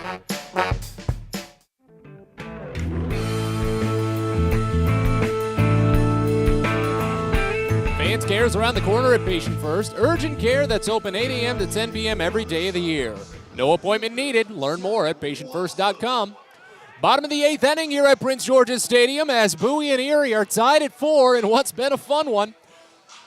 9-1-2 due up here in this frame for the Baysox, starting with Zach Watson. Watson, so far the only batter for Bowie that hasn't reached base today. First pitch. Breaking ball called a strike on the inside edge. It's 0-1. Watson has struck out twice, popped out to short his last time up. Gerson Moreno is continuing to work on the mound for Erie. The 0-1 grounded slowly foul. Third base side, it's 0-2. He tossed a scoreless 7th without a hit. Did hit a batter and allowed that runner into scoring position with a wild pitch, but stranded him there. Here's the 0-2 pitch. Swinging a piece. Watson just got a little bit on that away fastball. And the count stays at 0-2. When I was reading through some of Moreno's numbers back in the last half inning, looked back at some of his game logs, he ran into a lot of trouble in his last appearance against New Hampshire. The 0-2, grounded third but foul. Watson a little ahead on some of these fastballs as they've lost a bit of their velocity. He was sitting at 96 at a couple of points. That one only 93. But Moreno did allow the tie-breaking runner, that free runner placed at second base, to score in his last appearance, so it didn't affect his ERA, but allowed the runner to score as Erie would go on to lose. Runner started at second, advanced to third on a wild pitch, and scored easily. Here's the 0-2 to Watson, swing and a miss, high fastball. He's down on strikes. Third strikeout for Moreno today, third time that Watson has struck out overall, and 11th overall strikeout for Erie pitching. Back to the top of the lineup in Cesar Prieto. Lefty picked up his first double-A double back in the 6th inning when he opened the frame with a screamer to the right field corner, but got left at second base. They pinch him in at third if he wants to try and surprise something. First pitch home. Prieto watches a changeup called for strike on the outside edge. Count opens up at 1-0. Now the third baseman, Workman, will back up a little bit behind the baseline. They play him hard to pull. As the 0-1 comes in, and Prieto pulls it over to the right side and picked on the shuffle by the first baseman, Navigato. Underhands to Moreno covering, and it's there. 3-1 put out. Prieto has actually pulled, I'd say, on a quick ballpark around 60-70% of the time here in his very brief double-A career. So 2 quick outs, and now it's on to Gunnar Henderson. Still looking for the first 4-hit day from a Baysox player since J.D. Mundy on the 15th. Only the second overall this season. Bases empty, 2 away here in the bottom of the 8th inning. Moreno comes set. Fires the first, and Henderson watches fastball miss up and away for a ball. It's 1-0. Baysox do have a little bit of action brewing in their bullpen. I believe that's Conroy. Yeah, that is Ryan Conroy. Here's the 1-0. Henderson pops it up on the infield. Foul ground left side now. Dingler sheds the mask. Camps makes the catch. The inning is over. So Bowie goes down quickly in order here in the 8th. And they'll try to walk it off in the 9th. As Erie and Bowie are tied at 4. We'll see what Conroy can do. Hopefully keep it tied as we're back after this. You're listening to Baysox Baseball. It's a very special day at Prince George's Stadium on Saturday, June 18th that you don't want to miss. The Roberto Clemente and Latin Baseball Celebration sponsored by Chesapeake Employers Insurance. Fans that get to the game will have a chance to bid on game-worn Baysox jerseys, with all proceeds going to benefit the Clemente Foundation. Again, don't miss out on your chance to own a piece of Baysox history on Saturday, June 18th with the Roberto Clemente and Latin Baseball Celebration, and you can get your tickets now at baysox.com. There is a weekend in July where the baseball world revolves around a village in upstate New York. Baseball Hall of Fame Induction Weekend in Cooperstown is an unforgettable experience full of family-friendly activities and priceless moments. Make your plans today for July 22nd through 25th for the induction of Bud Fowler, Gil Hodges, Jim Cott, Minnie Minoso, Tony Oliva, Buck O'Neill, and David Ortiz as the class of 2022. Visit baseballhall.org today for the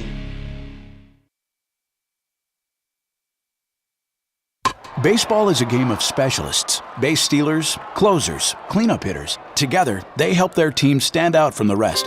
Specialists also help set Chesapeake Employers Insurance apart from other workers' compensation insurance companies. Our health services team includes orthopedic surgeons, nurse case managers, a physical therapist, and more, all to get your employee back to work, contain costs, and keep premiums down. That's teamwork. To learn more, connect with your agent or visit Chesapeake Employers at CEIWC.com.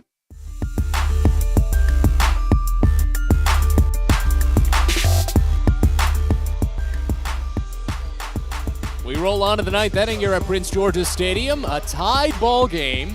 We've been sat at 4-4 since the end of the fifth as the Baysox dip into their bullpen, hopefully one final time. Ryan Conroy coming out to take the ninth. It was an excellent outing for Noah Denoyer, his third at the AA level. He tossed 4 innings of one-hit ball with 7 strikeouts and 2 walks. Here's Andre Lipsy. His first pitch home misses down and away for a ball. It's 1-0. Denoyer did walk the last 2 batters he faced, but a back pick helped him get out of the inning. Here's the 1-0. Called a strike, breaking ball on the bottom edge, and the count goes even at 1. Lipsius was at the plate when Carrie Carpenter was picked off of first base. So far on the day, he's 1 for 3 with an RBI double and 2 strikeouts. The 1-1. Fouled off, way too far ahead of the high curve, and the count goes to a ball and 2 strikes. Ryan Conroy, a 6'3", 190-pound right-hander, 8th-round draft selection in 2018 from Elon. On the season for Bowie, Conroy has made 9 appearances as the next pitch comes in low, breaking ball. Count goes even at 2. 2-1 record for the Baysox reliever, a 6.14 ERA in 14 2/3 innings, 20 strikeouts, 5 walks. He deals the 2-2, and it's served out toward left center field. This one will stay in as Zach Watson ranges over. Left fielder pulls it down, and there's one gone. Here's Luis Carpio.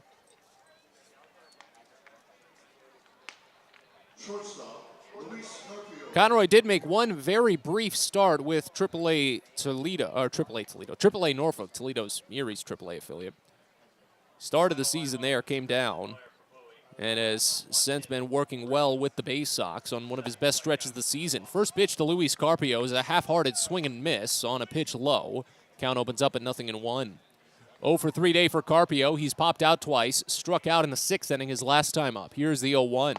Misses inside, a fastball. Count goes even at a ball on a strike. But Conroy is coming off of back-to-back scoreless appearances against Hartford.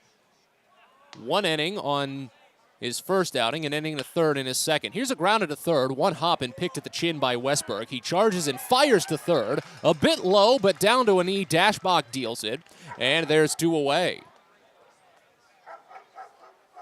5-3 put out.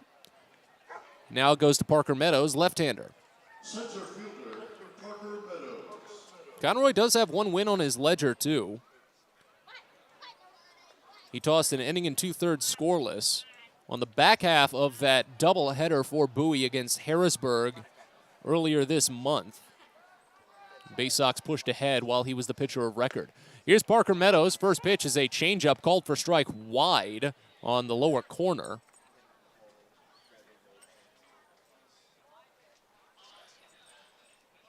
Here's the 0-1 from Conroy. Misses just away a fastball, trying to see if he could stretch the zone a little bit more after that previous pitch was called a strike, even though it did seem to be a little bit out. Bases empty, 2 away here in the top of the 9th inning. Next pitch swung on, tapped in front of home plate. Hanley cedes to Conroy, and the pitcher gloves, fires to first in time for the out. 1-3 put out, and it's a perfect 9th for Conroy. The Baysox will send Haskin, Westberg, and Cespedes to the plate to try and walk it off for the 3rd time this season. We're tied at 4 at Prince George's Stadium, Erie and Bowie. You're listening to Baysox Baseball. Sky Shooter Displays by ZY Pyrotechnics will be lighting up the sky with top-of-the-line fireworks shows following Baysox games all season long. We will give you the best bang for your buck. Sky Shooter Displays include traditional shows, true pyro musicals, custom choreographed plays, and much more. The night sky is truly limitless, so don't be shy. Give ZY a try. Find out more by calling us at 570-328-1361 or visit us online, zypyrotechnics.com. Most people don't know what a steam fitter is. More importantly, what we do and how much it impacts you. Just take a moment to think about what your world would look like if you didn't have the ability to generate electricity, to have heating or air conditioning, microchip production, internet service, web-based storage, cellular service, and frozen or refrigerated produce. Could you imagine? And these are just some of the things that we impact. Please visit steamfitters-602.org and let's talk about how we can bring value to you. Get the best deals at Prince George's Stadium with weekly promotions all season. Tuesdays are Military Appreciation Night. Purchase a box seat at the ticket office with a proof of service and you'll only pay half price. Bring along your furry friend on Woof Wednesday, and it's the best happy hour around every Thursday from 5 to 6:30. $2 Bud and Bud Light drafts with other beer specials throughout the year, and live music to get your night started. It's always a great time at the ballpark, so get your tickets now at Baysox.com.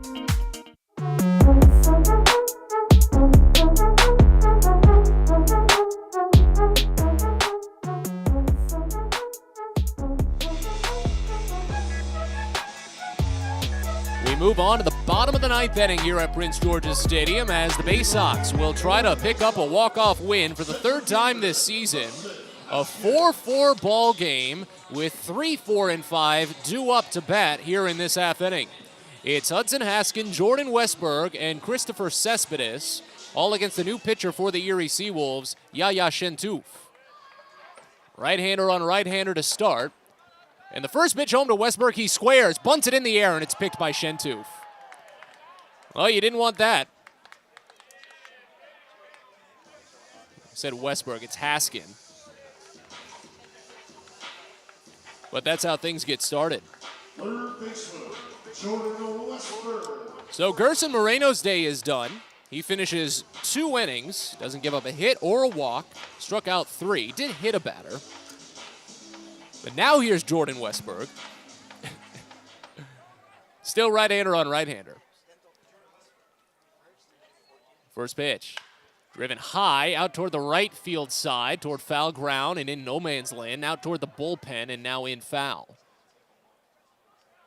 Trio of fielders converged on it, but it was just out of the reach of all of them. And Westberg will start out with an 0-1 count. A little bit about Yaya Shentouf, second season with Erie, a 5'9", 170-pound, 24-year-old right-hander from Ocoee, Florida, 36th round draft selection in 2018. Good numbers this season with Bowie, 12 appearances, an 0-1 record with a 2.65 ERA. He fires the 0-1, and Westberg serves it on a line to left center field, down for a base hit. Rolls slowly before it's picked up by the center fielder Meadows, holding Westberg to just a single, but the winning run is on base here with 1 out in the bottom of the 9th inning. Westberg's got a 2-hit game, his team leading 11th of the season, but again, he's still never picked up a 3-hit game. How intriguing. But now here's Christopher Cespedes, looking for his first hit with Bowie here in his Baysox debut. Shentouf has struck out 23 batters and walked only 4 in 17 innings this season. He's only given up 1 home run. First pitch, Cespedes swings through it. A fastball inside. Looks like he might have gotten a piece as the ball rolls away, but the count starts out at 0-1. 0 for 3 day for Cespedes. He drew a walk to open the third inning, but was left stranded there. That walk was followed by 2 strikeouts and a ground out. He struck out twice today, lined out to first base in the first inning. Here's the 0-1. Fastball from Shentuv just barely misses wide, and the count goes even at a ball and a strike.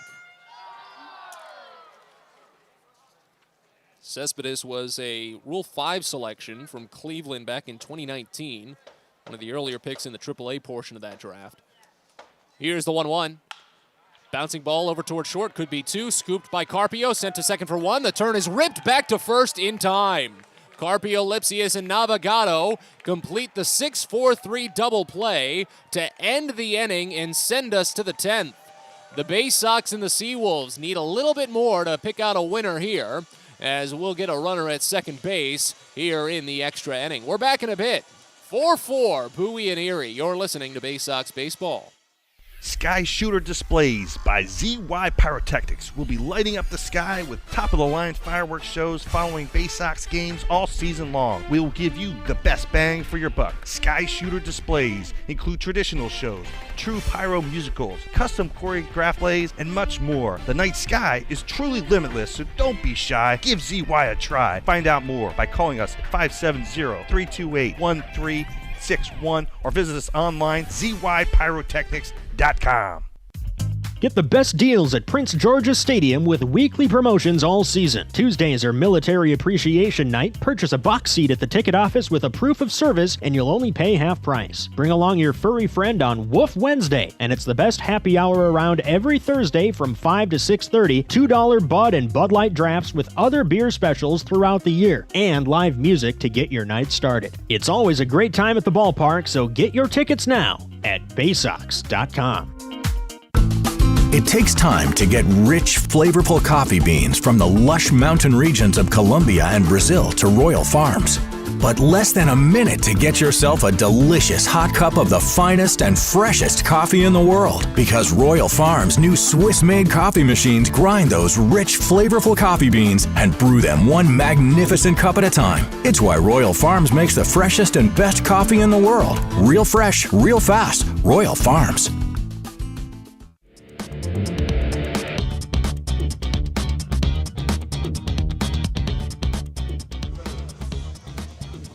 Extra innings here at Prince George's Stadium, a 4-4 game between Bowie and Erie. Parker Meadows will be the tie-breaking runner placed at second base to start the frame for the Seawolves. As Ryan Conroy continues on the mound for Bowie, he faces 7, 8, and 9 in the Erie lineup, starting with Gage Workman. Switch hitter bats lefty. Let's see if he squares. He doesn't. Swings through and gets just a piece to foul back to the screen. Count opens up at 0-1. It'll be Workman, Daniel Cabrera, Andrew Navigato. As mentioned, 7, 8, and 9 in the lineup for Erie. Navigato is the only of those three that has reached safely today. He's 2 for 3 overall. Workman and Cabrera 0 for 3. Conroy fires the 0-1. It misses down a breaking ball. Count goes even at a ball and a strike. Workman struck out swinging back in the 7th inning. Flew out to center field in the 4th. Grounded out to third base in the 2nd. They play him hard to pull, 41% of the time. Here's the 1-1. Swinging a piece into the mid of the catcher, and the count 1-2. It was a perfect 9th inning for Ryan Conroy. A fly out to left and 2 groundouts, including a weakly hit ball right back to the mound by the runner at second base, Parker Meadows. Here's the 1-2. Swinging a bouncing ball toward the gap. Diving grab by Henderson, but he can't go anywhere with it. It's a single, but it does save a run, as Meadows probably could have scored with his speed if that one slowly snuck into center field. So Workman now has hits in back-to-back games after starting the day 0 for 3. And an excellent run-saving play there by Gunnar Henderson. But the infield will play in now to try and nab the go-ahead run at the plate if Daniel Cabrera puts the ball into play. Left-hander is 0 for 3, has grounded out to the pitcher twice and struck out. First pitch misses away, a breaking ball. Count opens up at 1-0. First and third with nobody out here in the top of the 10th inning, a 4-4 game. Erie took the early lead on a solo home run by Carrie Carpenter. The Baysox jumped ahead with 3 runs in the second, but then Erie had the same in the third to make it 4-3. Next pitch, swing and a miss. Change up down, and the count goes even at 1. In the bottom of the 5th, Erie tied the game, or the Baysox tied the game, I should say, after an early single by Jordan Westberg, a couple of strikeouts, and then a Joey Ortiz 2-out RBI double. Here's the 1-1. Swing and a miss. Back-to-back change-ups low, and Cabrera can't lay off of either of them. Count goes to 1-2. Middle infield backing up now. The Baysox look like they might be willing to trade the 2 outs for the 1 run, something kind of rare for this defense. Here's the 1-2. Got him! Swing and a miss with a breaking ball down. 3 straight pitches in that same location for Ryan Conroy, and it pays off. That's his first strikeout. 10th overall for Baysox pitching. First baseman, Andrew Navigato. Now here's Andrew Navigato.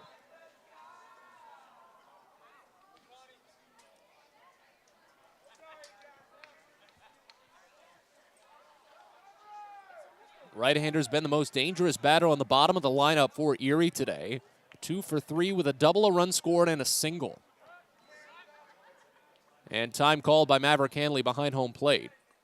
Looks like the pitch clock may have been winding down. Runners at first and third with 1 out here in the top of the 10th inning. Still a tie game. Conroy delivers the first, and Navigato watches fastball low. Count opens at 1-0.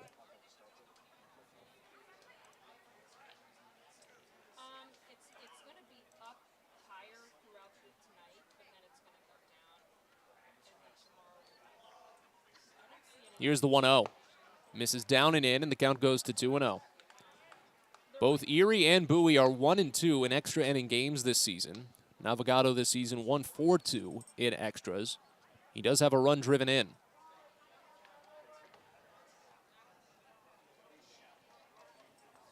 Conroy sets.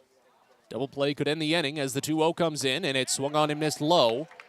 Conroy has not fed a pitch into the zone or really anything close to the bottom of the zone. It's all been down low. Navigato finally chases that one, and the count goes to 2-1. Conroy obviously trying to pick up the ground ball. But Navigato, not a big ground ball candidate, has not hit into a double play in his 15 games this season. The 2-1 pitch, grounded over to the left side and through for a base hit.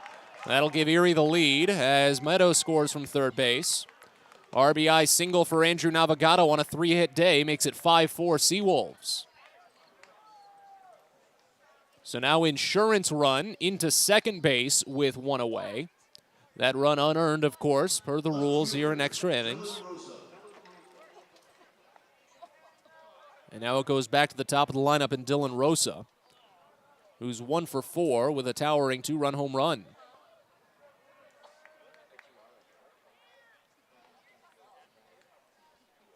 Righty on righty, and the first pitch is checked on low. Count starts out at 1-0. Everything that Conroy has dealt at this point has been down low as he's trying to work the ground balls. Navigato wasn't a big ground ball candidate, I mentioned that. Rosa has not actually hit any ground balls from what I can tell so far in his 2 games. Here's the 1-0. That one skips off the catcher. Runners advance on the fastball low. That's the devil you play with when you're trying for every single pitch down low. If you miss it just a little bit, you're going to lead to a wild pitch. So it takes away the double play.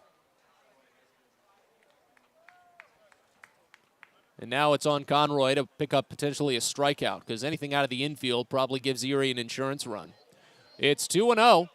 The entire infield will play in again, trying to nab that insurance run at home plate. As Conroy comes set, holds at the chest. 2-0 to Rosa. Swing and a miss. Chases on a changeup inside. Conroy deciding against going for those pitches down at this point.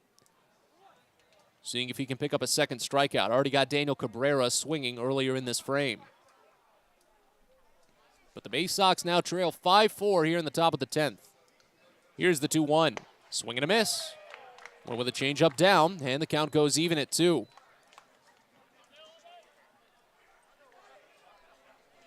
It's on Conroy now to make sure it's just a one-run game, and it'll be on Bowie to try and tie it back up when they get a runner placed in scoring position with nobody out to start the bottom of the 10th.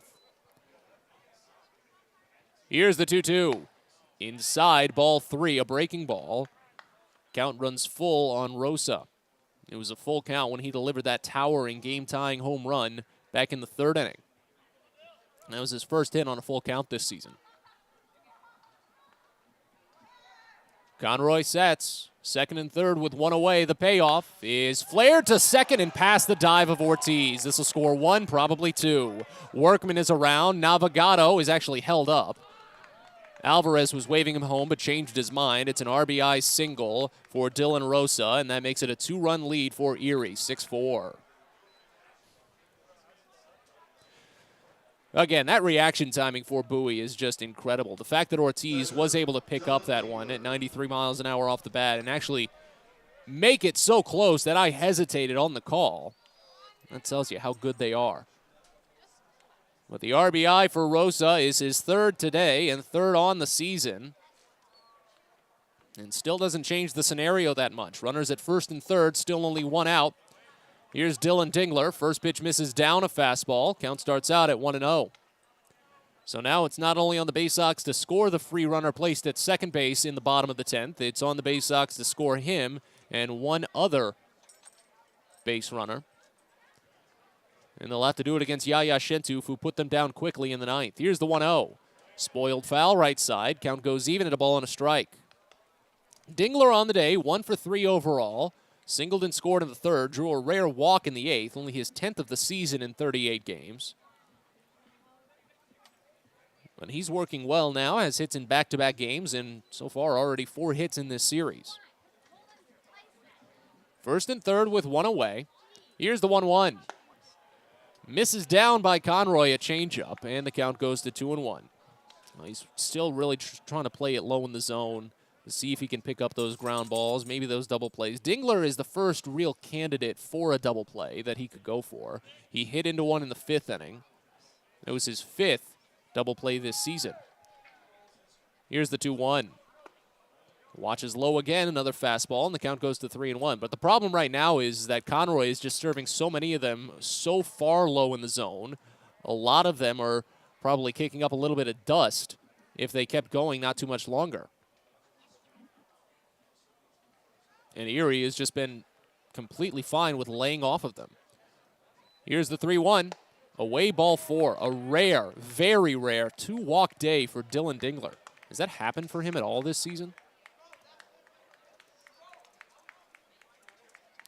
The bases are loaded, and Maverick Hanley's going to come out and chat. That's the first walk given up by Ryan Conroy today.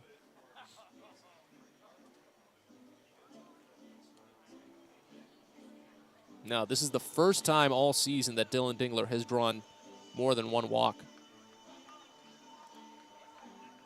How many times did it happen last year? That was his first year in pro ball, and it only happened twice all season.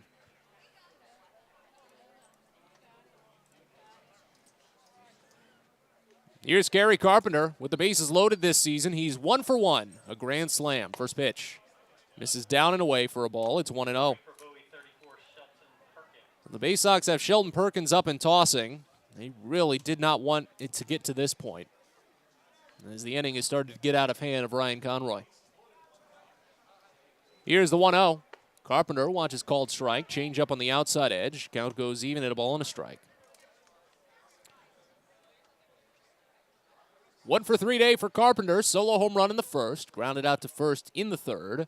Struck out in the 6th. Walked his last time up, but was picked off at first base by the catcher. Here's the 1-1. Late swing. Got a piece on a breaking ball down, and it's foul. Count to 1-2. Baysox trailing 6-4 here in the top of the 10th inning. They will get a runner in scoring position to start the next half inning, but they'll need to score him and one other to even think about the tie. If not, they'll have lost their third extra inning game of the season. Here's the 1-2. Swing and a miss, he got him. Breaking ball down and in. Carpenter, really one of the first guys to go chasing at so many of those pitches down, and that's the second strikeout for Ryan Conroy, both of them in this inning. Second baseman, Andre Lipsius. So now here's Andre Lipsius. He's 0 for 1 with a sacrifice fly this season with the bases loaded. Also has a strikeout.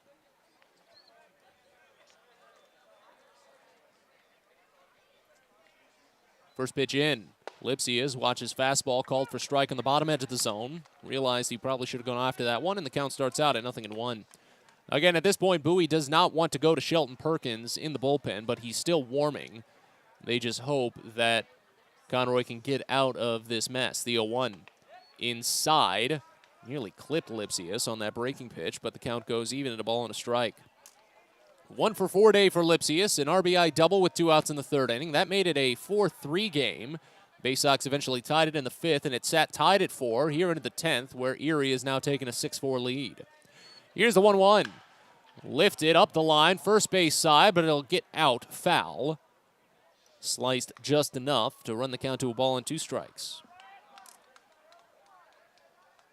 Lipsius has struck out twice, flew out to left field back in the 9th inning. He was the first batter that Conroy faced.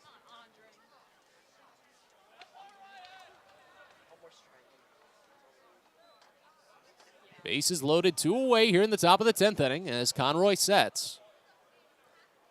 The 1-2 pitch. Misses down a breaking ball. Count goes even at 2. Inning started with runner placed at second. Gage Workman singled to the shortstop. Great play by Gunnar Henderson to keep it in the infield, so the run didn't score, but it turned out to not matter as Andrew Navigato would single in that run anyway. The 2-2 to Lipsius is fouled off again right side, and the count remains. And after Navigato singled, Dylan Rosa singled up the middle to drive in another run. Dylan Dingler drew a walk to load the bases, and then Carrie Carpenter struck out for the second out in this inning. And now Conroy will try to pick up his third strikeout in the frame and strand the bases loaded. He comes set at the chest. The pitch home. Swinging a piece. Lipsius well too far ahead of a curveball and just held on for enough to stay alive.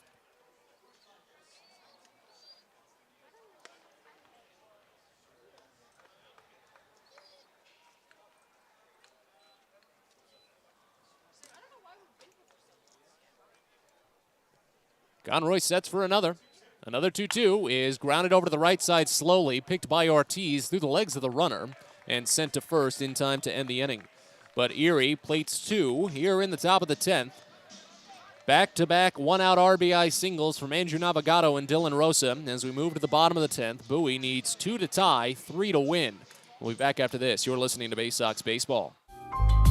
At Luminous Health, we want you to feel your best. This summer, take the time to catch up on your annual health screenings. Visit us at our Anne Arundel Medical Center, Doctors Community Medical Center, or one of our primary care offices in your neighborhood. At Luminous Health, you are the MVP. Learn more at luminoushealth.org.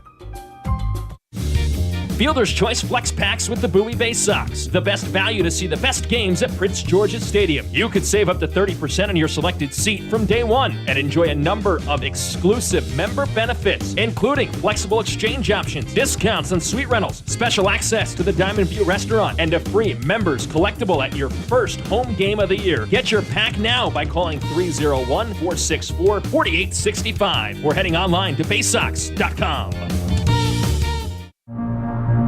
At DCA Imaging Systems, we provide a tenured team of office technology professionals ready to be your trusted advisors. From document creation, output devices, scanning and workflow, to document security and storage, we understand people print, not printers. Give DCA Imaging a call, 301-577-1021, or find out more about how we can help you. DCAimaging.com. DCA Imaging Systems, office technology made easy.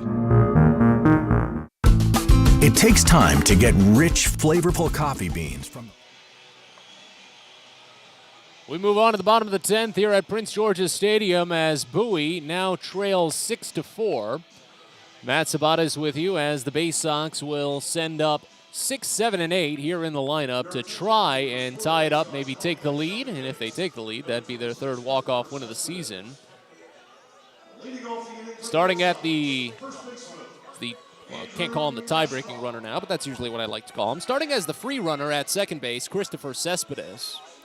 But he does not represent much other than just an inch closer for Bowie if they can bring him home. It'll be Andrew Dashbach to lead things off, followed by Maverick Hanley and Joey Ortiz. Yaya Shentoof is back to work for Erie after setting down the side in just 3 batters in the ninth. First pitch to Dashbach is swung on and missed low. It's 0-1. Dashbach, an 0 for 3 day, got hit by a pitch his last time up and moved to second base on a wild pitch, but was left stranded there.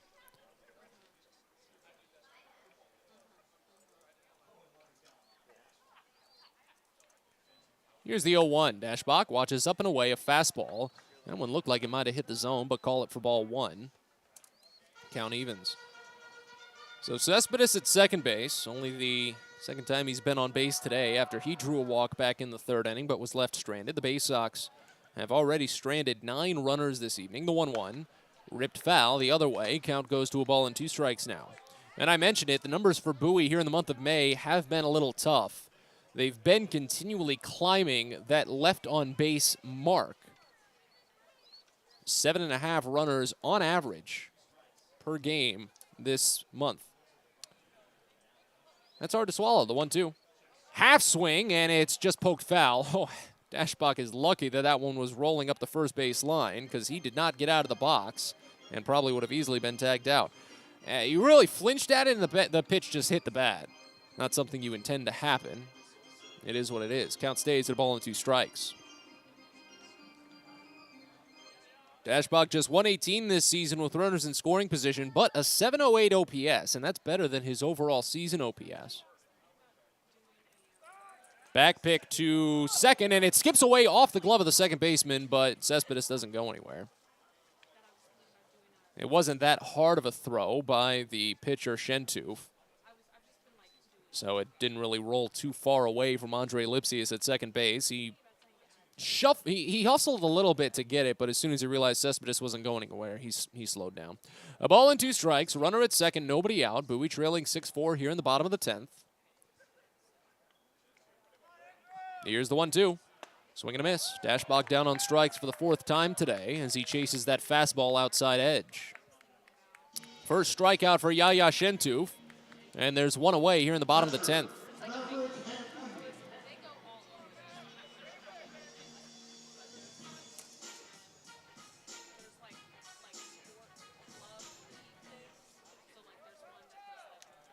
Here's Maverick Hanley.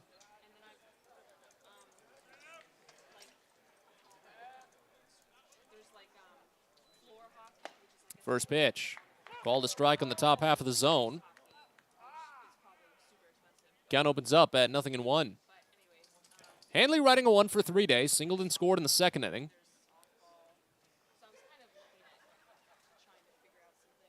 Here's the 0-1. Slider from Shentoof misses away, and the count goes even at a ball and a strike.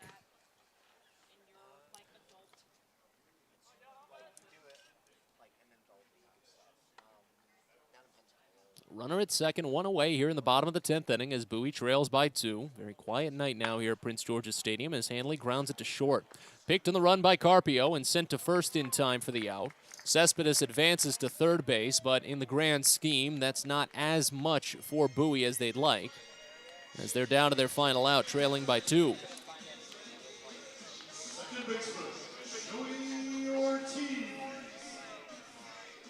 Here's Joey Ortiz.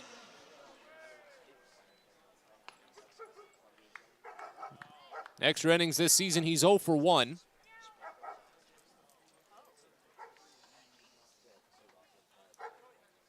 And he steps in to face Shentoof. Runner at third, 2 away here in the bottom of the 10th as Bowie trails by 2. First pitch, Ortiz watches breaking ball miss wide, and the count starts out at 1-0. So if Shentoof finishes this one out, it would be his first win of the season.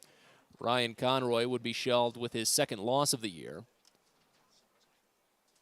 As the 1-0 comes in, and it's a tight slider called for strike in the lower outside corner. Count goes even at a ball and a strike now.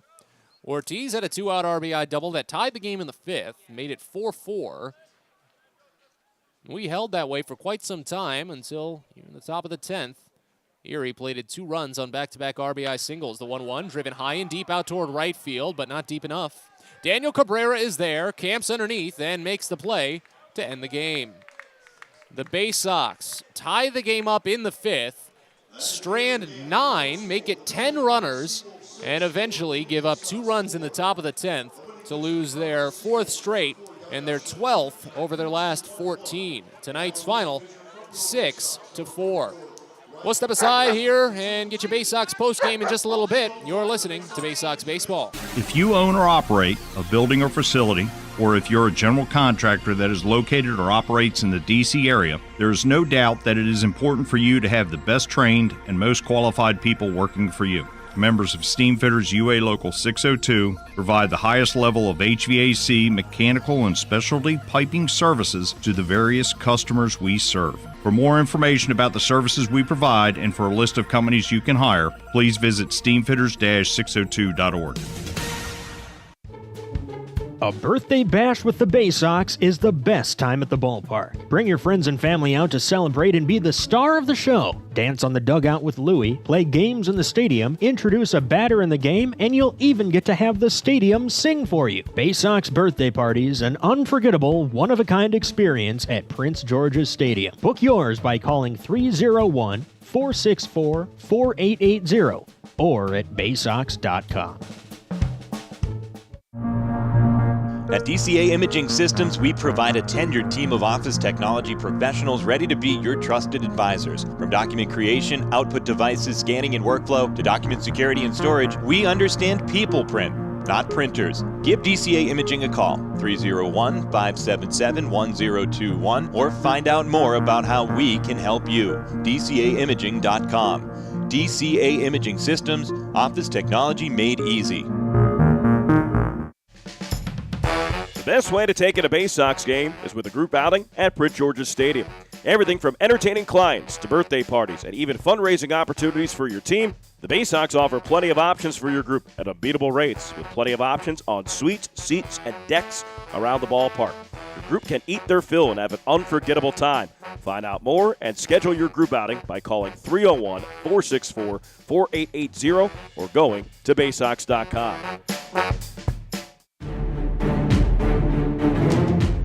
It's now time for the Bowie Baysox post-game show. Let's head back to the ballpark with Matt Savanas.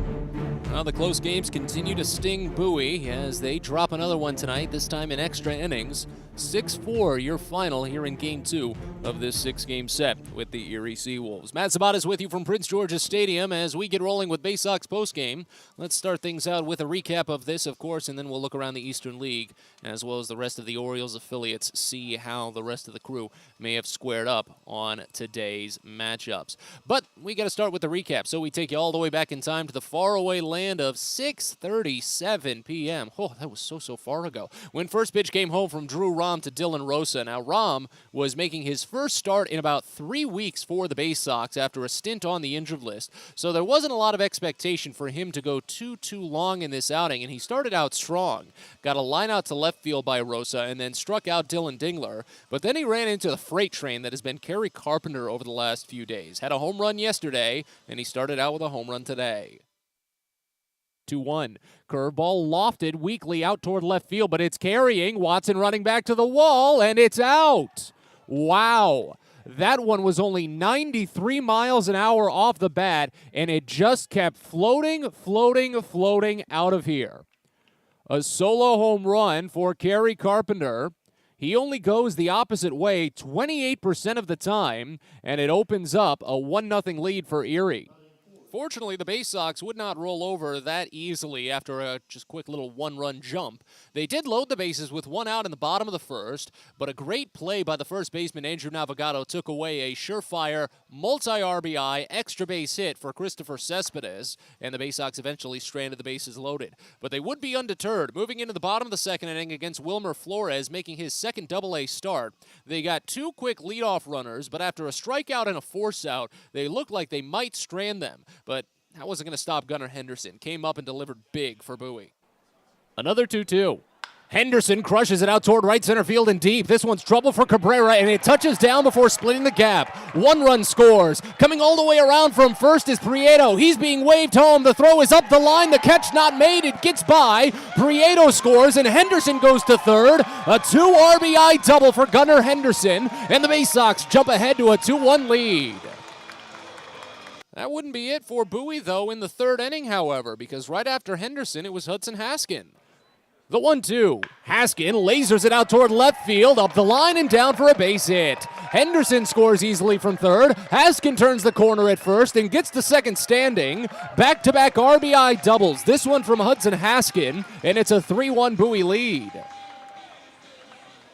So Bowie was able to take Drew Rom off of the hook for the time being, but as the game shifted into the top of the third, Rom started to get tagged with a little bit more power. One out double for Andrew Navigato, and as the reliever was warming for Bowie, Dylan Rosa stepped in, and he drove Rom to a full count before knocking him out of the game. Here's the payoff. Ripped high and deep out to left field. Forget about it. Oh, my goodness. Dylan Rosa demolished that baseball. That is a game-tying 2-run home run, 409 feet away from home plate for Dylan Rosa's first home run of the season. Rosa's first homer in just his fourth game, but that would not be it for Erie in the third inning after Drew Rom was replaced by Jensen Elliott. Elliott gave up a straight-up single to Dylan Dingler, and then a couple of batters later, Andre Lipsius delivered with a key double. 3-3 game here in the top of the third. The 1-1. Lipsius grounds it over to third, off the bag, into left field, a base hit. It'll score Dingler. He's around from third and across to home. The rip into second base might get him, and it's not in time. It looked like Ortiz could have applied the tag, but Lipsius slid in under it, and the Baysox had a close one, but Erie takes the lead. It's 4-3. Fortunately, though, as mentioned, despite all the lead changes here and there, Bowie was still not content with just rolling over. While they did get a base runner in the fourth, he was left stranded at second base.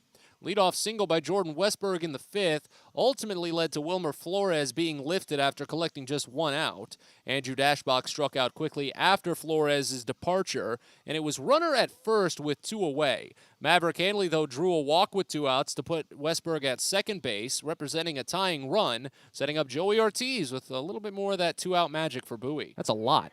The 2-2. Ortiz rips it left side, base hit. This should score Westberg as it goes all the way to the wall. Westberg's down to score. Headed to third. Being held up is Hanley. He stops there. But it's a game-tying RBI double for Joey Ortiz. And the Baysox are back in it. It's 4-4. It would be stuck at 4 for quite some time, and a lot of that was thanks in part to Noah Denoyer, who made a long relief outing look easy. He gave up a leadoff single to the first batter he faced, Andrew Navigato, but got him out on an inning-ending double play to face the minimum in the fifth, and he was firing on all cylinders in the sixth. Not too much wind as the sun is setting here at Prince George's Stadium. The 2-2 swung on and missed for strike 3. Pitch in the dirt as Hanley gloves and fires to first to complete the punch-out. Denoyer strikes out the side here in the sixth inning. It would stay tied at 4 thanks to Denoyer and thanks in part to Ryan Conroy firing a perfect ninth inning. While the Baysox would get a leadoff double in the sixth, they couldn't do anything with it. They got a runner to second base in the seventh thanks to a hit by pitch and a wild pitch, but couldn't do anything with it. And then in the ninth, a 1-out single by Jordan Westberg was immediately taken out on a double play hit and due by Christopher Cespedes, sending the game into extra innings. In the top of the 10th, with Ryan Conroy still working on the mound, he gave up a single to Gage Workman that could have been worse. It was softly hit up the middle, but Gunnar Henderson dove to keep it in front of him and on the infield, making sure that the free runner placed at second base could not score from second. If it got into center field, it would have been slow enough for Parker Meadows to race around and score. But Henderson kept it in front, so it was runners at first and third, giving Conroy a chance. Daniel Cabrera struck out swinging, and there was one out. At that point, a double play could have gotten Bowie out of it. Andrew Navigato, though, not a big double play candidate, and he burned Conroy. The 2-1 pitch, grounded over to the left side and through for a base hit. That'll give Erie the lead as Meadows scores from third base. RBI single for Andrew Navigato on a 3-hit day makes it 5-4 Seawolves. That wouldn't be it, though, against Conroy. The very next batter in the top of the lineup, Dylan Rosa. He plunged the stake into the hearts of Bowie yet again. Conroy sets. Second and third with one away. The payoff is flared to second and past the dive of Ortiz. This will score 1, probably 2. Workman is around. Navigato is actually held up. Alvarez was waving him home but changed his mind. It's an RBI single for Dylan Rosa, and that makes it a 2-run lead for Erie, 6-4. The Baysox would, of course, get a runner placed at second base to start the bottom of the 10th inning. And while he did advance to third base on a ground out by Maverick Hanley, it was up to Joey Ortiz to try and play hero. The best that they could have asked for was a walk-off, a game-tying home run, but just wasn't in the cards tonight. Erie plated 2 runs on back-to-back RBI singles. The 1-1 driven high and deep out toward right field, but not deep enough. Daniel Cabrera is there, camps underneath, and makes the play to end the game. The Baysox tie the game up in the 5th, strand 9, make it 10 runners, and eventually give up 2 runs in the top of the 10th to lose their 4th straight and their 12th over their last 14. Tonight's final, 6-4. So once again, there you have it. Erie scores 6 runs on 9 hits with 2 errors. They left on 5. The Baysox score 4 runs on 10 hits with no errors. They left on 11. For Bowie, this is now the 5th game this season that they have lost while still out-hitting their opponent. Yaya Shentuf picks up the win for the Seawolves. He moves to 1-1 on the year. Ryan Conroy takes the loss for Erie, or for Bowie. He falls to 2-2. Game was played in 2 hours and 53 minutes in front of a paid attendance here at Prince George's Stadium of 1,328. With the win, Erie moves to 23-18 on the season, a 2-game winning streak for the Seawolves. They're now 10-10 on the road and 2-2 in extra inning games. With the loss, the Baysox fall to 14-25 on the year, a 4-game losing streak, and they've lost 12 of their last 14. The Baysox are now 9-13 here at home and 1-3 in extra inning games this year. We'll step aside here on Baysox Postgame. When we come back, look around the Eastern League and the Orioles organization as a whole, see how some other teams are closing out their Wednesday. Again, your final tonight, Erie over Bowie, 6-4. We're back after this. You're listening to Baysox Postgame. Everyone deserves a great smile, and Rad Orthodontics is here to help you, Bowie Baysox fans. Rad Orthodontics accepts most insurance, and whether it's braces or Invisalign aligners, anyone can get the smile they've always wanted with our flexible payment options. With 2 of the country's leading orthodontists right here in the DC area, we love to see Baysox fans smile with confidence. So get that amazing smile you deserve. Visit radsmile.com today and book your free consult. That's radsmile.com for Rad Orthodontics, official smile provider of the Bowie Baysox. Be sure to get to the ballpark on Friday, June 17th for a jam-packed night of promotions and fun at Prince George's Stadium. It all starts with fireworks presented by DCA Imaging Systems. It's our mother and son night out with special ticket packages available at baysoxshop.com. And most importantly, it's the Scouts BSA Campout. When you purchase a special ticket, you and your scout can camp out in the outfield at Prince George's Stadium after the game. It all happens on Friday, June 17th, so find out more and get your tickets now at baysox.com. From sprains to stitches, sore throats to stomach aches, and pulled muscles to poison ivy, care is around the corner at Patient First. Walk in to see a doctor from 8 a.m. to 10 p.m. every day of the year. X-rays, lab tests, and prescription drugs are on site, and most major insurance plans are accepted. For routine illnesses and injuries, Patient First is here for you. Patient First, the name fits. Patient First, proud partner of the Bowie Baysox, open 8 a.m. to 10 p.m. every day.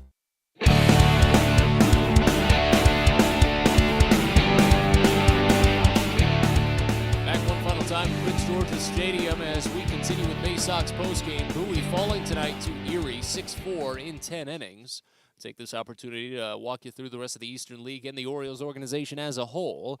Portland making it back-to-back wins over Somerset thanks to a 7-4 final today. Somerset had the early 2-0 advantage. Then it was 2-1, then 3-1 Somerset. But then 2 runs in the 5th and 4 runs in the 6th for Portland helped them pull away for the 7-4 win. Richmond had an early attack over Hartford and held on for a late comeback attempt from the Goats. 4-3 the final there down at the Diamond. New Hampshire had a tough time with Akron. It was a pretty early battle that coasted down a long way. A combined 8 runs in the first, 6 of them going to the Ducks. They scored 9 runs total over the first 2 innings, and then eventually 2 more in the 8th. They didn't actually need those runs, but they were good to have as they finished off an 11-8 win over the Fisher Cats. Reading never trailed as they took down the Binghamton Rumble Ponies earlier today, 5-1. It was 2 runs in the 3rd for Reading, so that was all they needed. And then Altoona had an easy time getting past Harrisburg, 7-1. They put on 3 runs in the 6th and then another 3 in the 9th for good measure. Altoona and Harrisburg, those are the 2 teams that Bowie is going to face on their upcoming 14-game road trip. Around the rest of the Orioles organization, 1 game still in progress, 1 final, 1 postponed. Gwinnett and Norfolk were rained out down in Virginia earlier today, so they'll play a doubleheader tomorrow. And it's going to be a twin bill featuring both D.L. Hall and Grayson Rodriguez. I feel bad for the Gwinnett Stripers in that situation. My goodness. Charleston, who are they an affiliate of now? The Rays? They've bounced around a little bit. But the Charleston River Dogs took down Delmarva earlier today, down in low A action. 5-3 the final there. Delmarva did make a late push in the 8th inning with 2 runs, but could not overcome. They held a 1-0 lead after the 2nd inning, and it went all the way into the 5th before Charleston put on 3 runs. And they've moved into extra innings up in Aberdeen as well. They were tied at 1 with Wilmington. That's the Nationals affiliate. But at the moment, the Blue Rocks have put on a run in the top of the 10th inning. They do have a runner at first base with 2 outs, so it'll be on Aberdeen to try and tie the game in the bottom of the 10th when they get a runner at second base and nobody out. But again, the score that we watch the most here on this production is that of Bowie's, and unfortunately, it was a loss for the Baysox tonight, 6-4.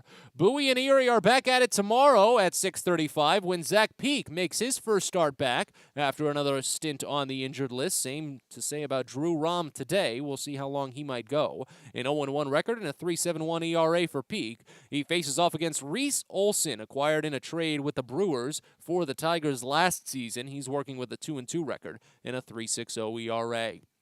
Again, it's a 6:35 first pitch tomorrow, which means a DCA Imaging Systems pregame show of 6:15. If you've got the time, stop on by. We'd really appreciate it. But for now, we say so long. This is Matt Sabata saying thank you for joining as Bowie falls to Erie tonight 6-4. We'll talk to you tomorrow. Thanks for listening to Bowie Baysox Baseball. We hope you enjoyed today's game and join us next time for another exciting broadcast coming up soon. This has been a presentation of the Bowie Baysox.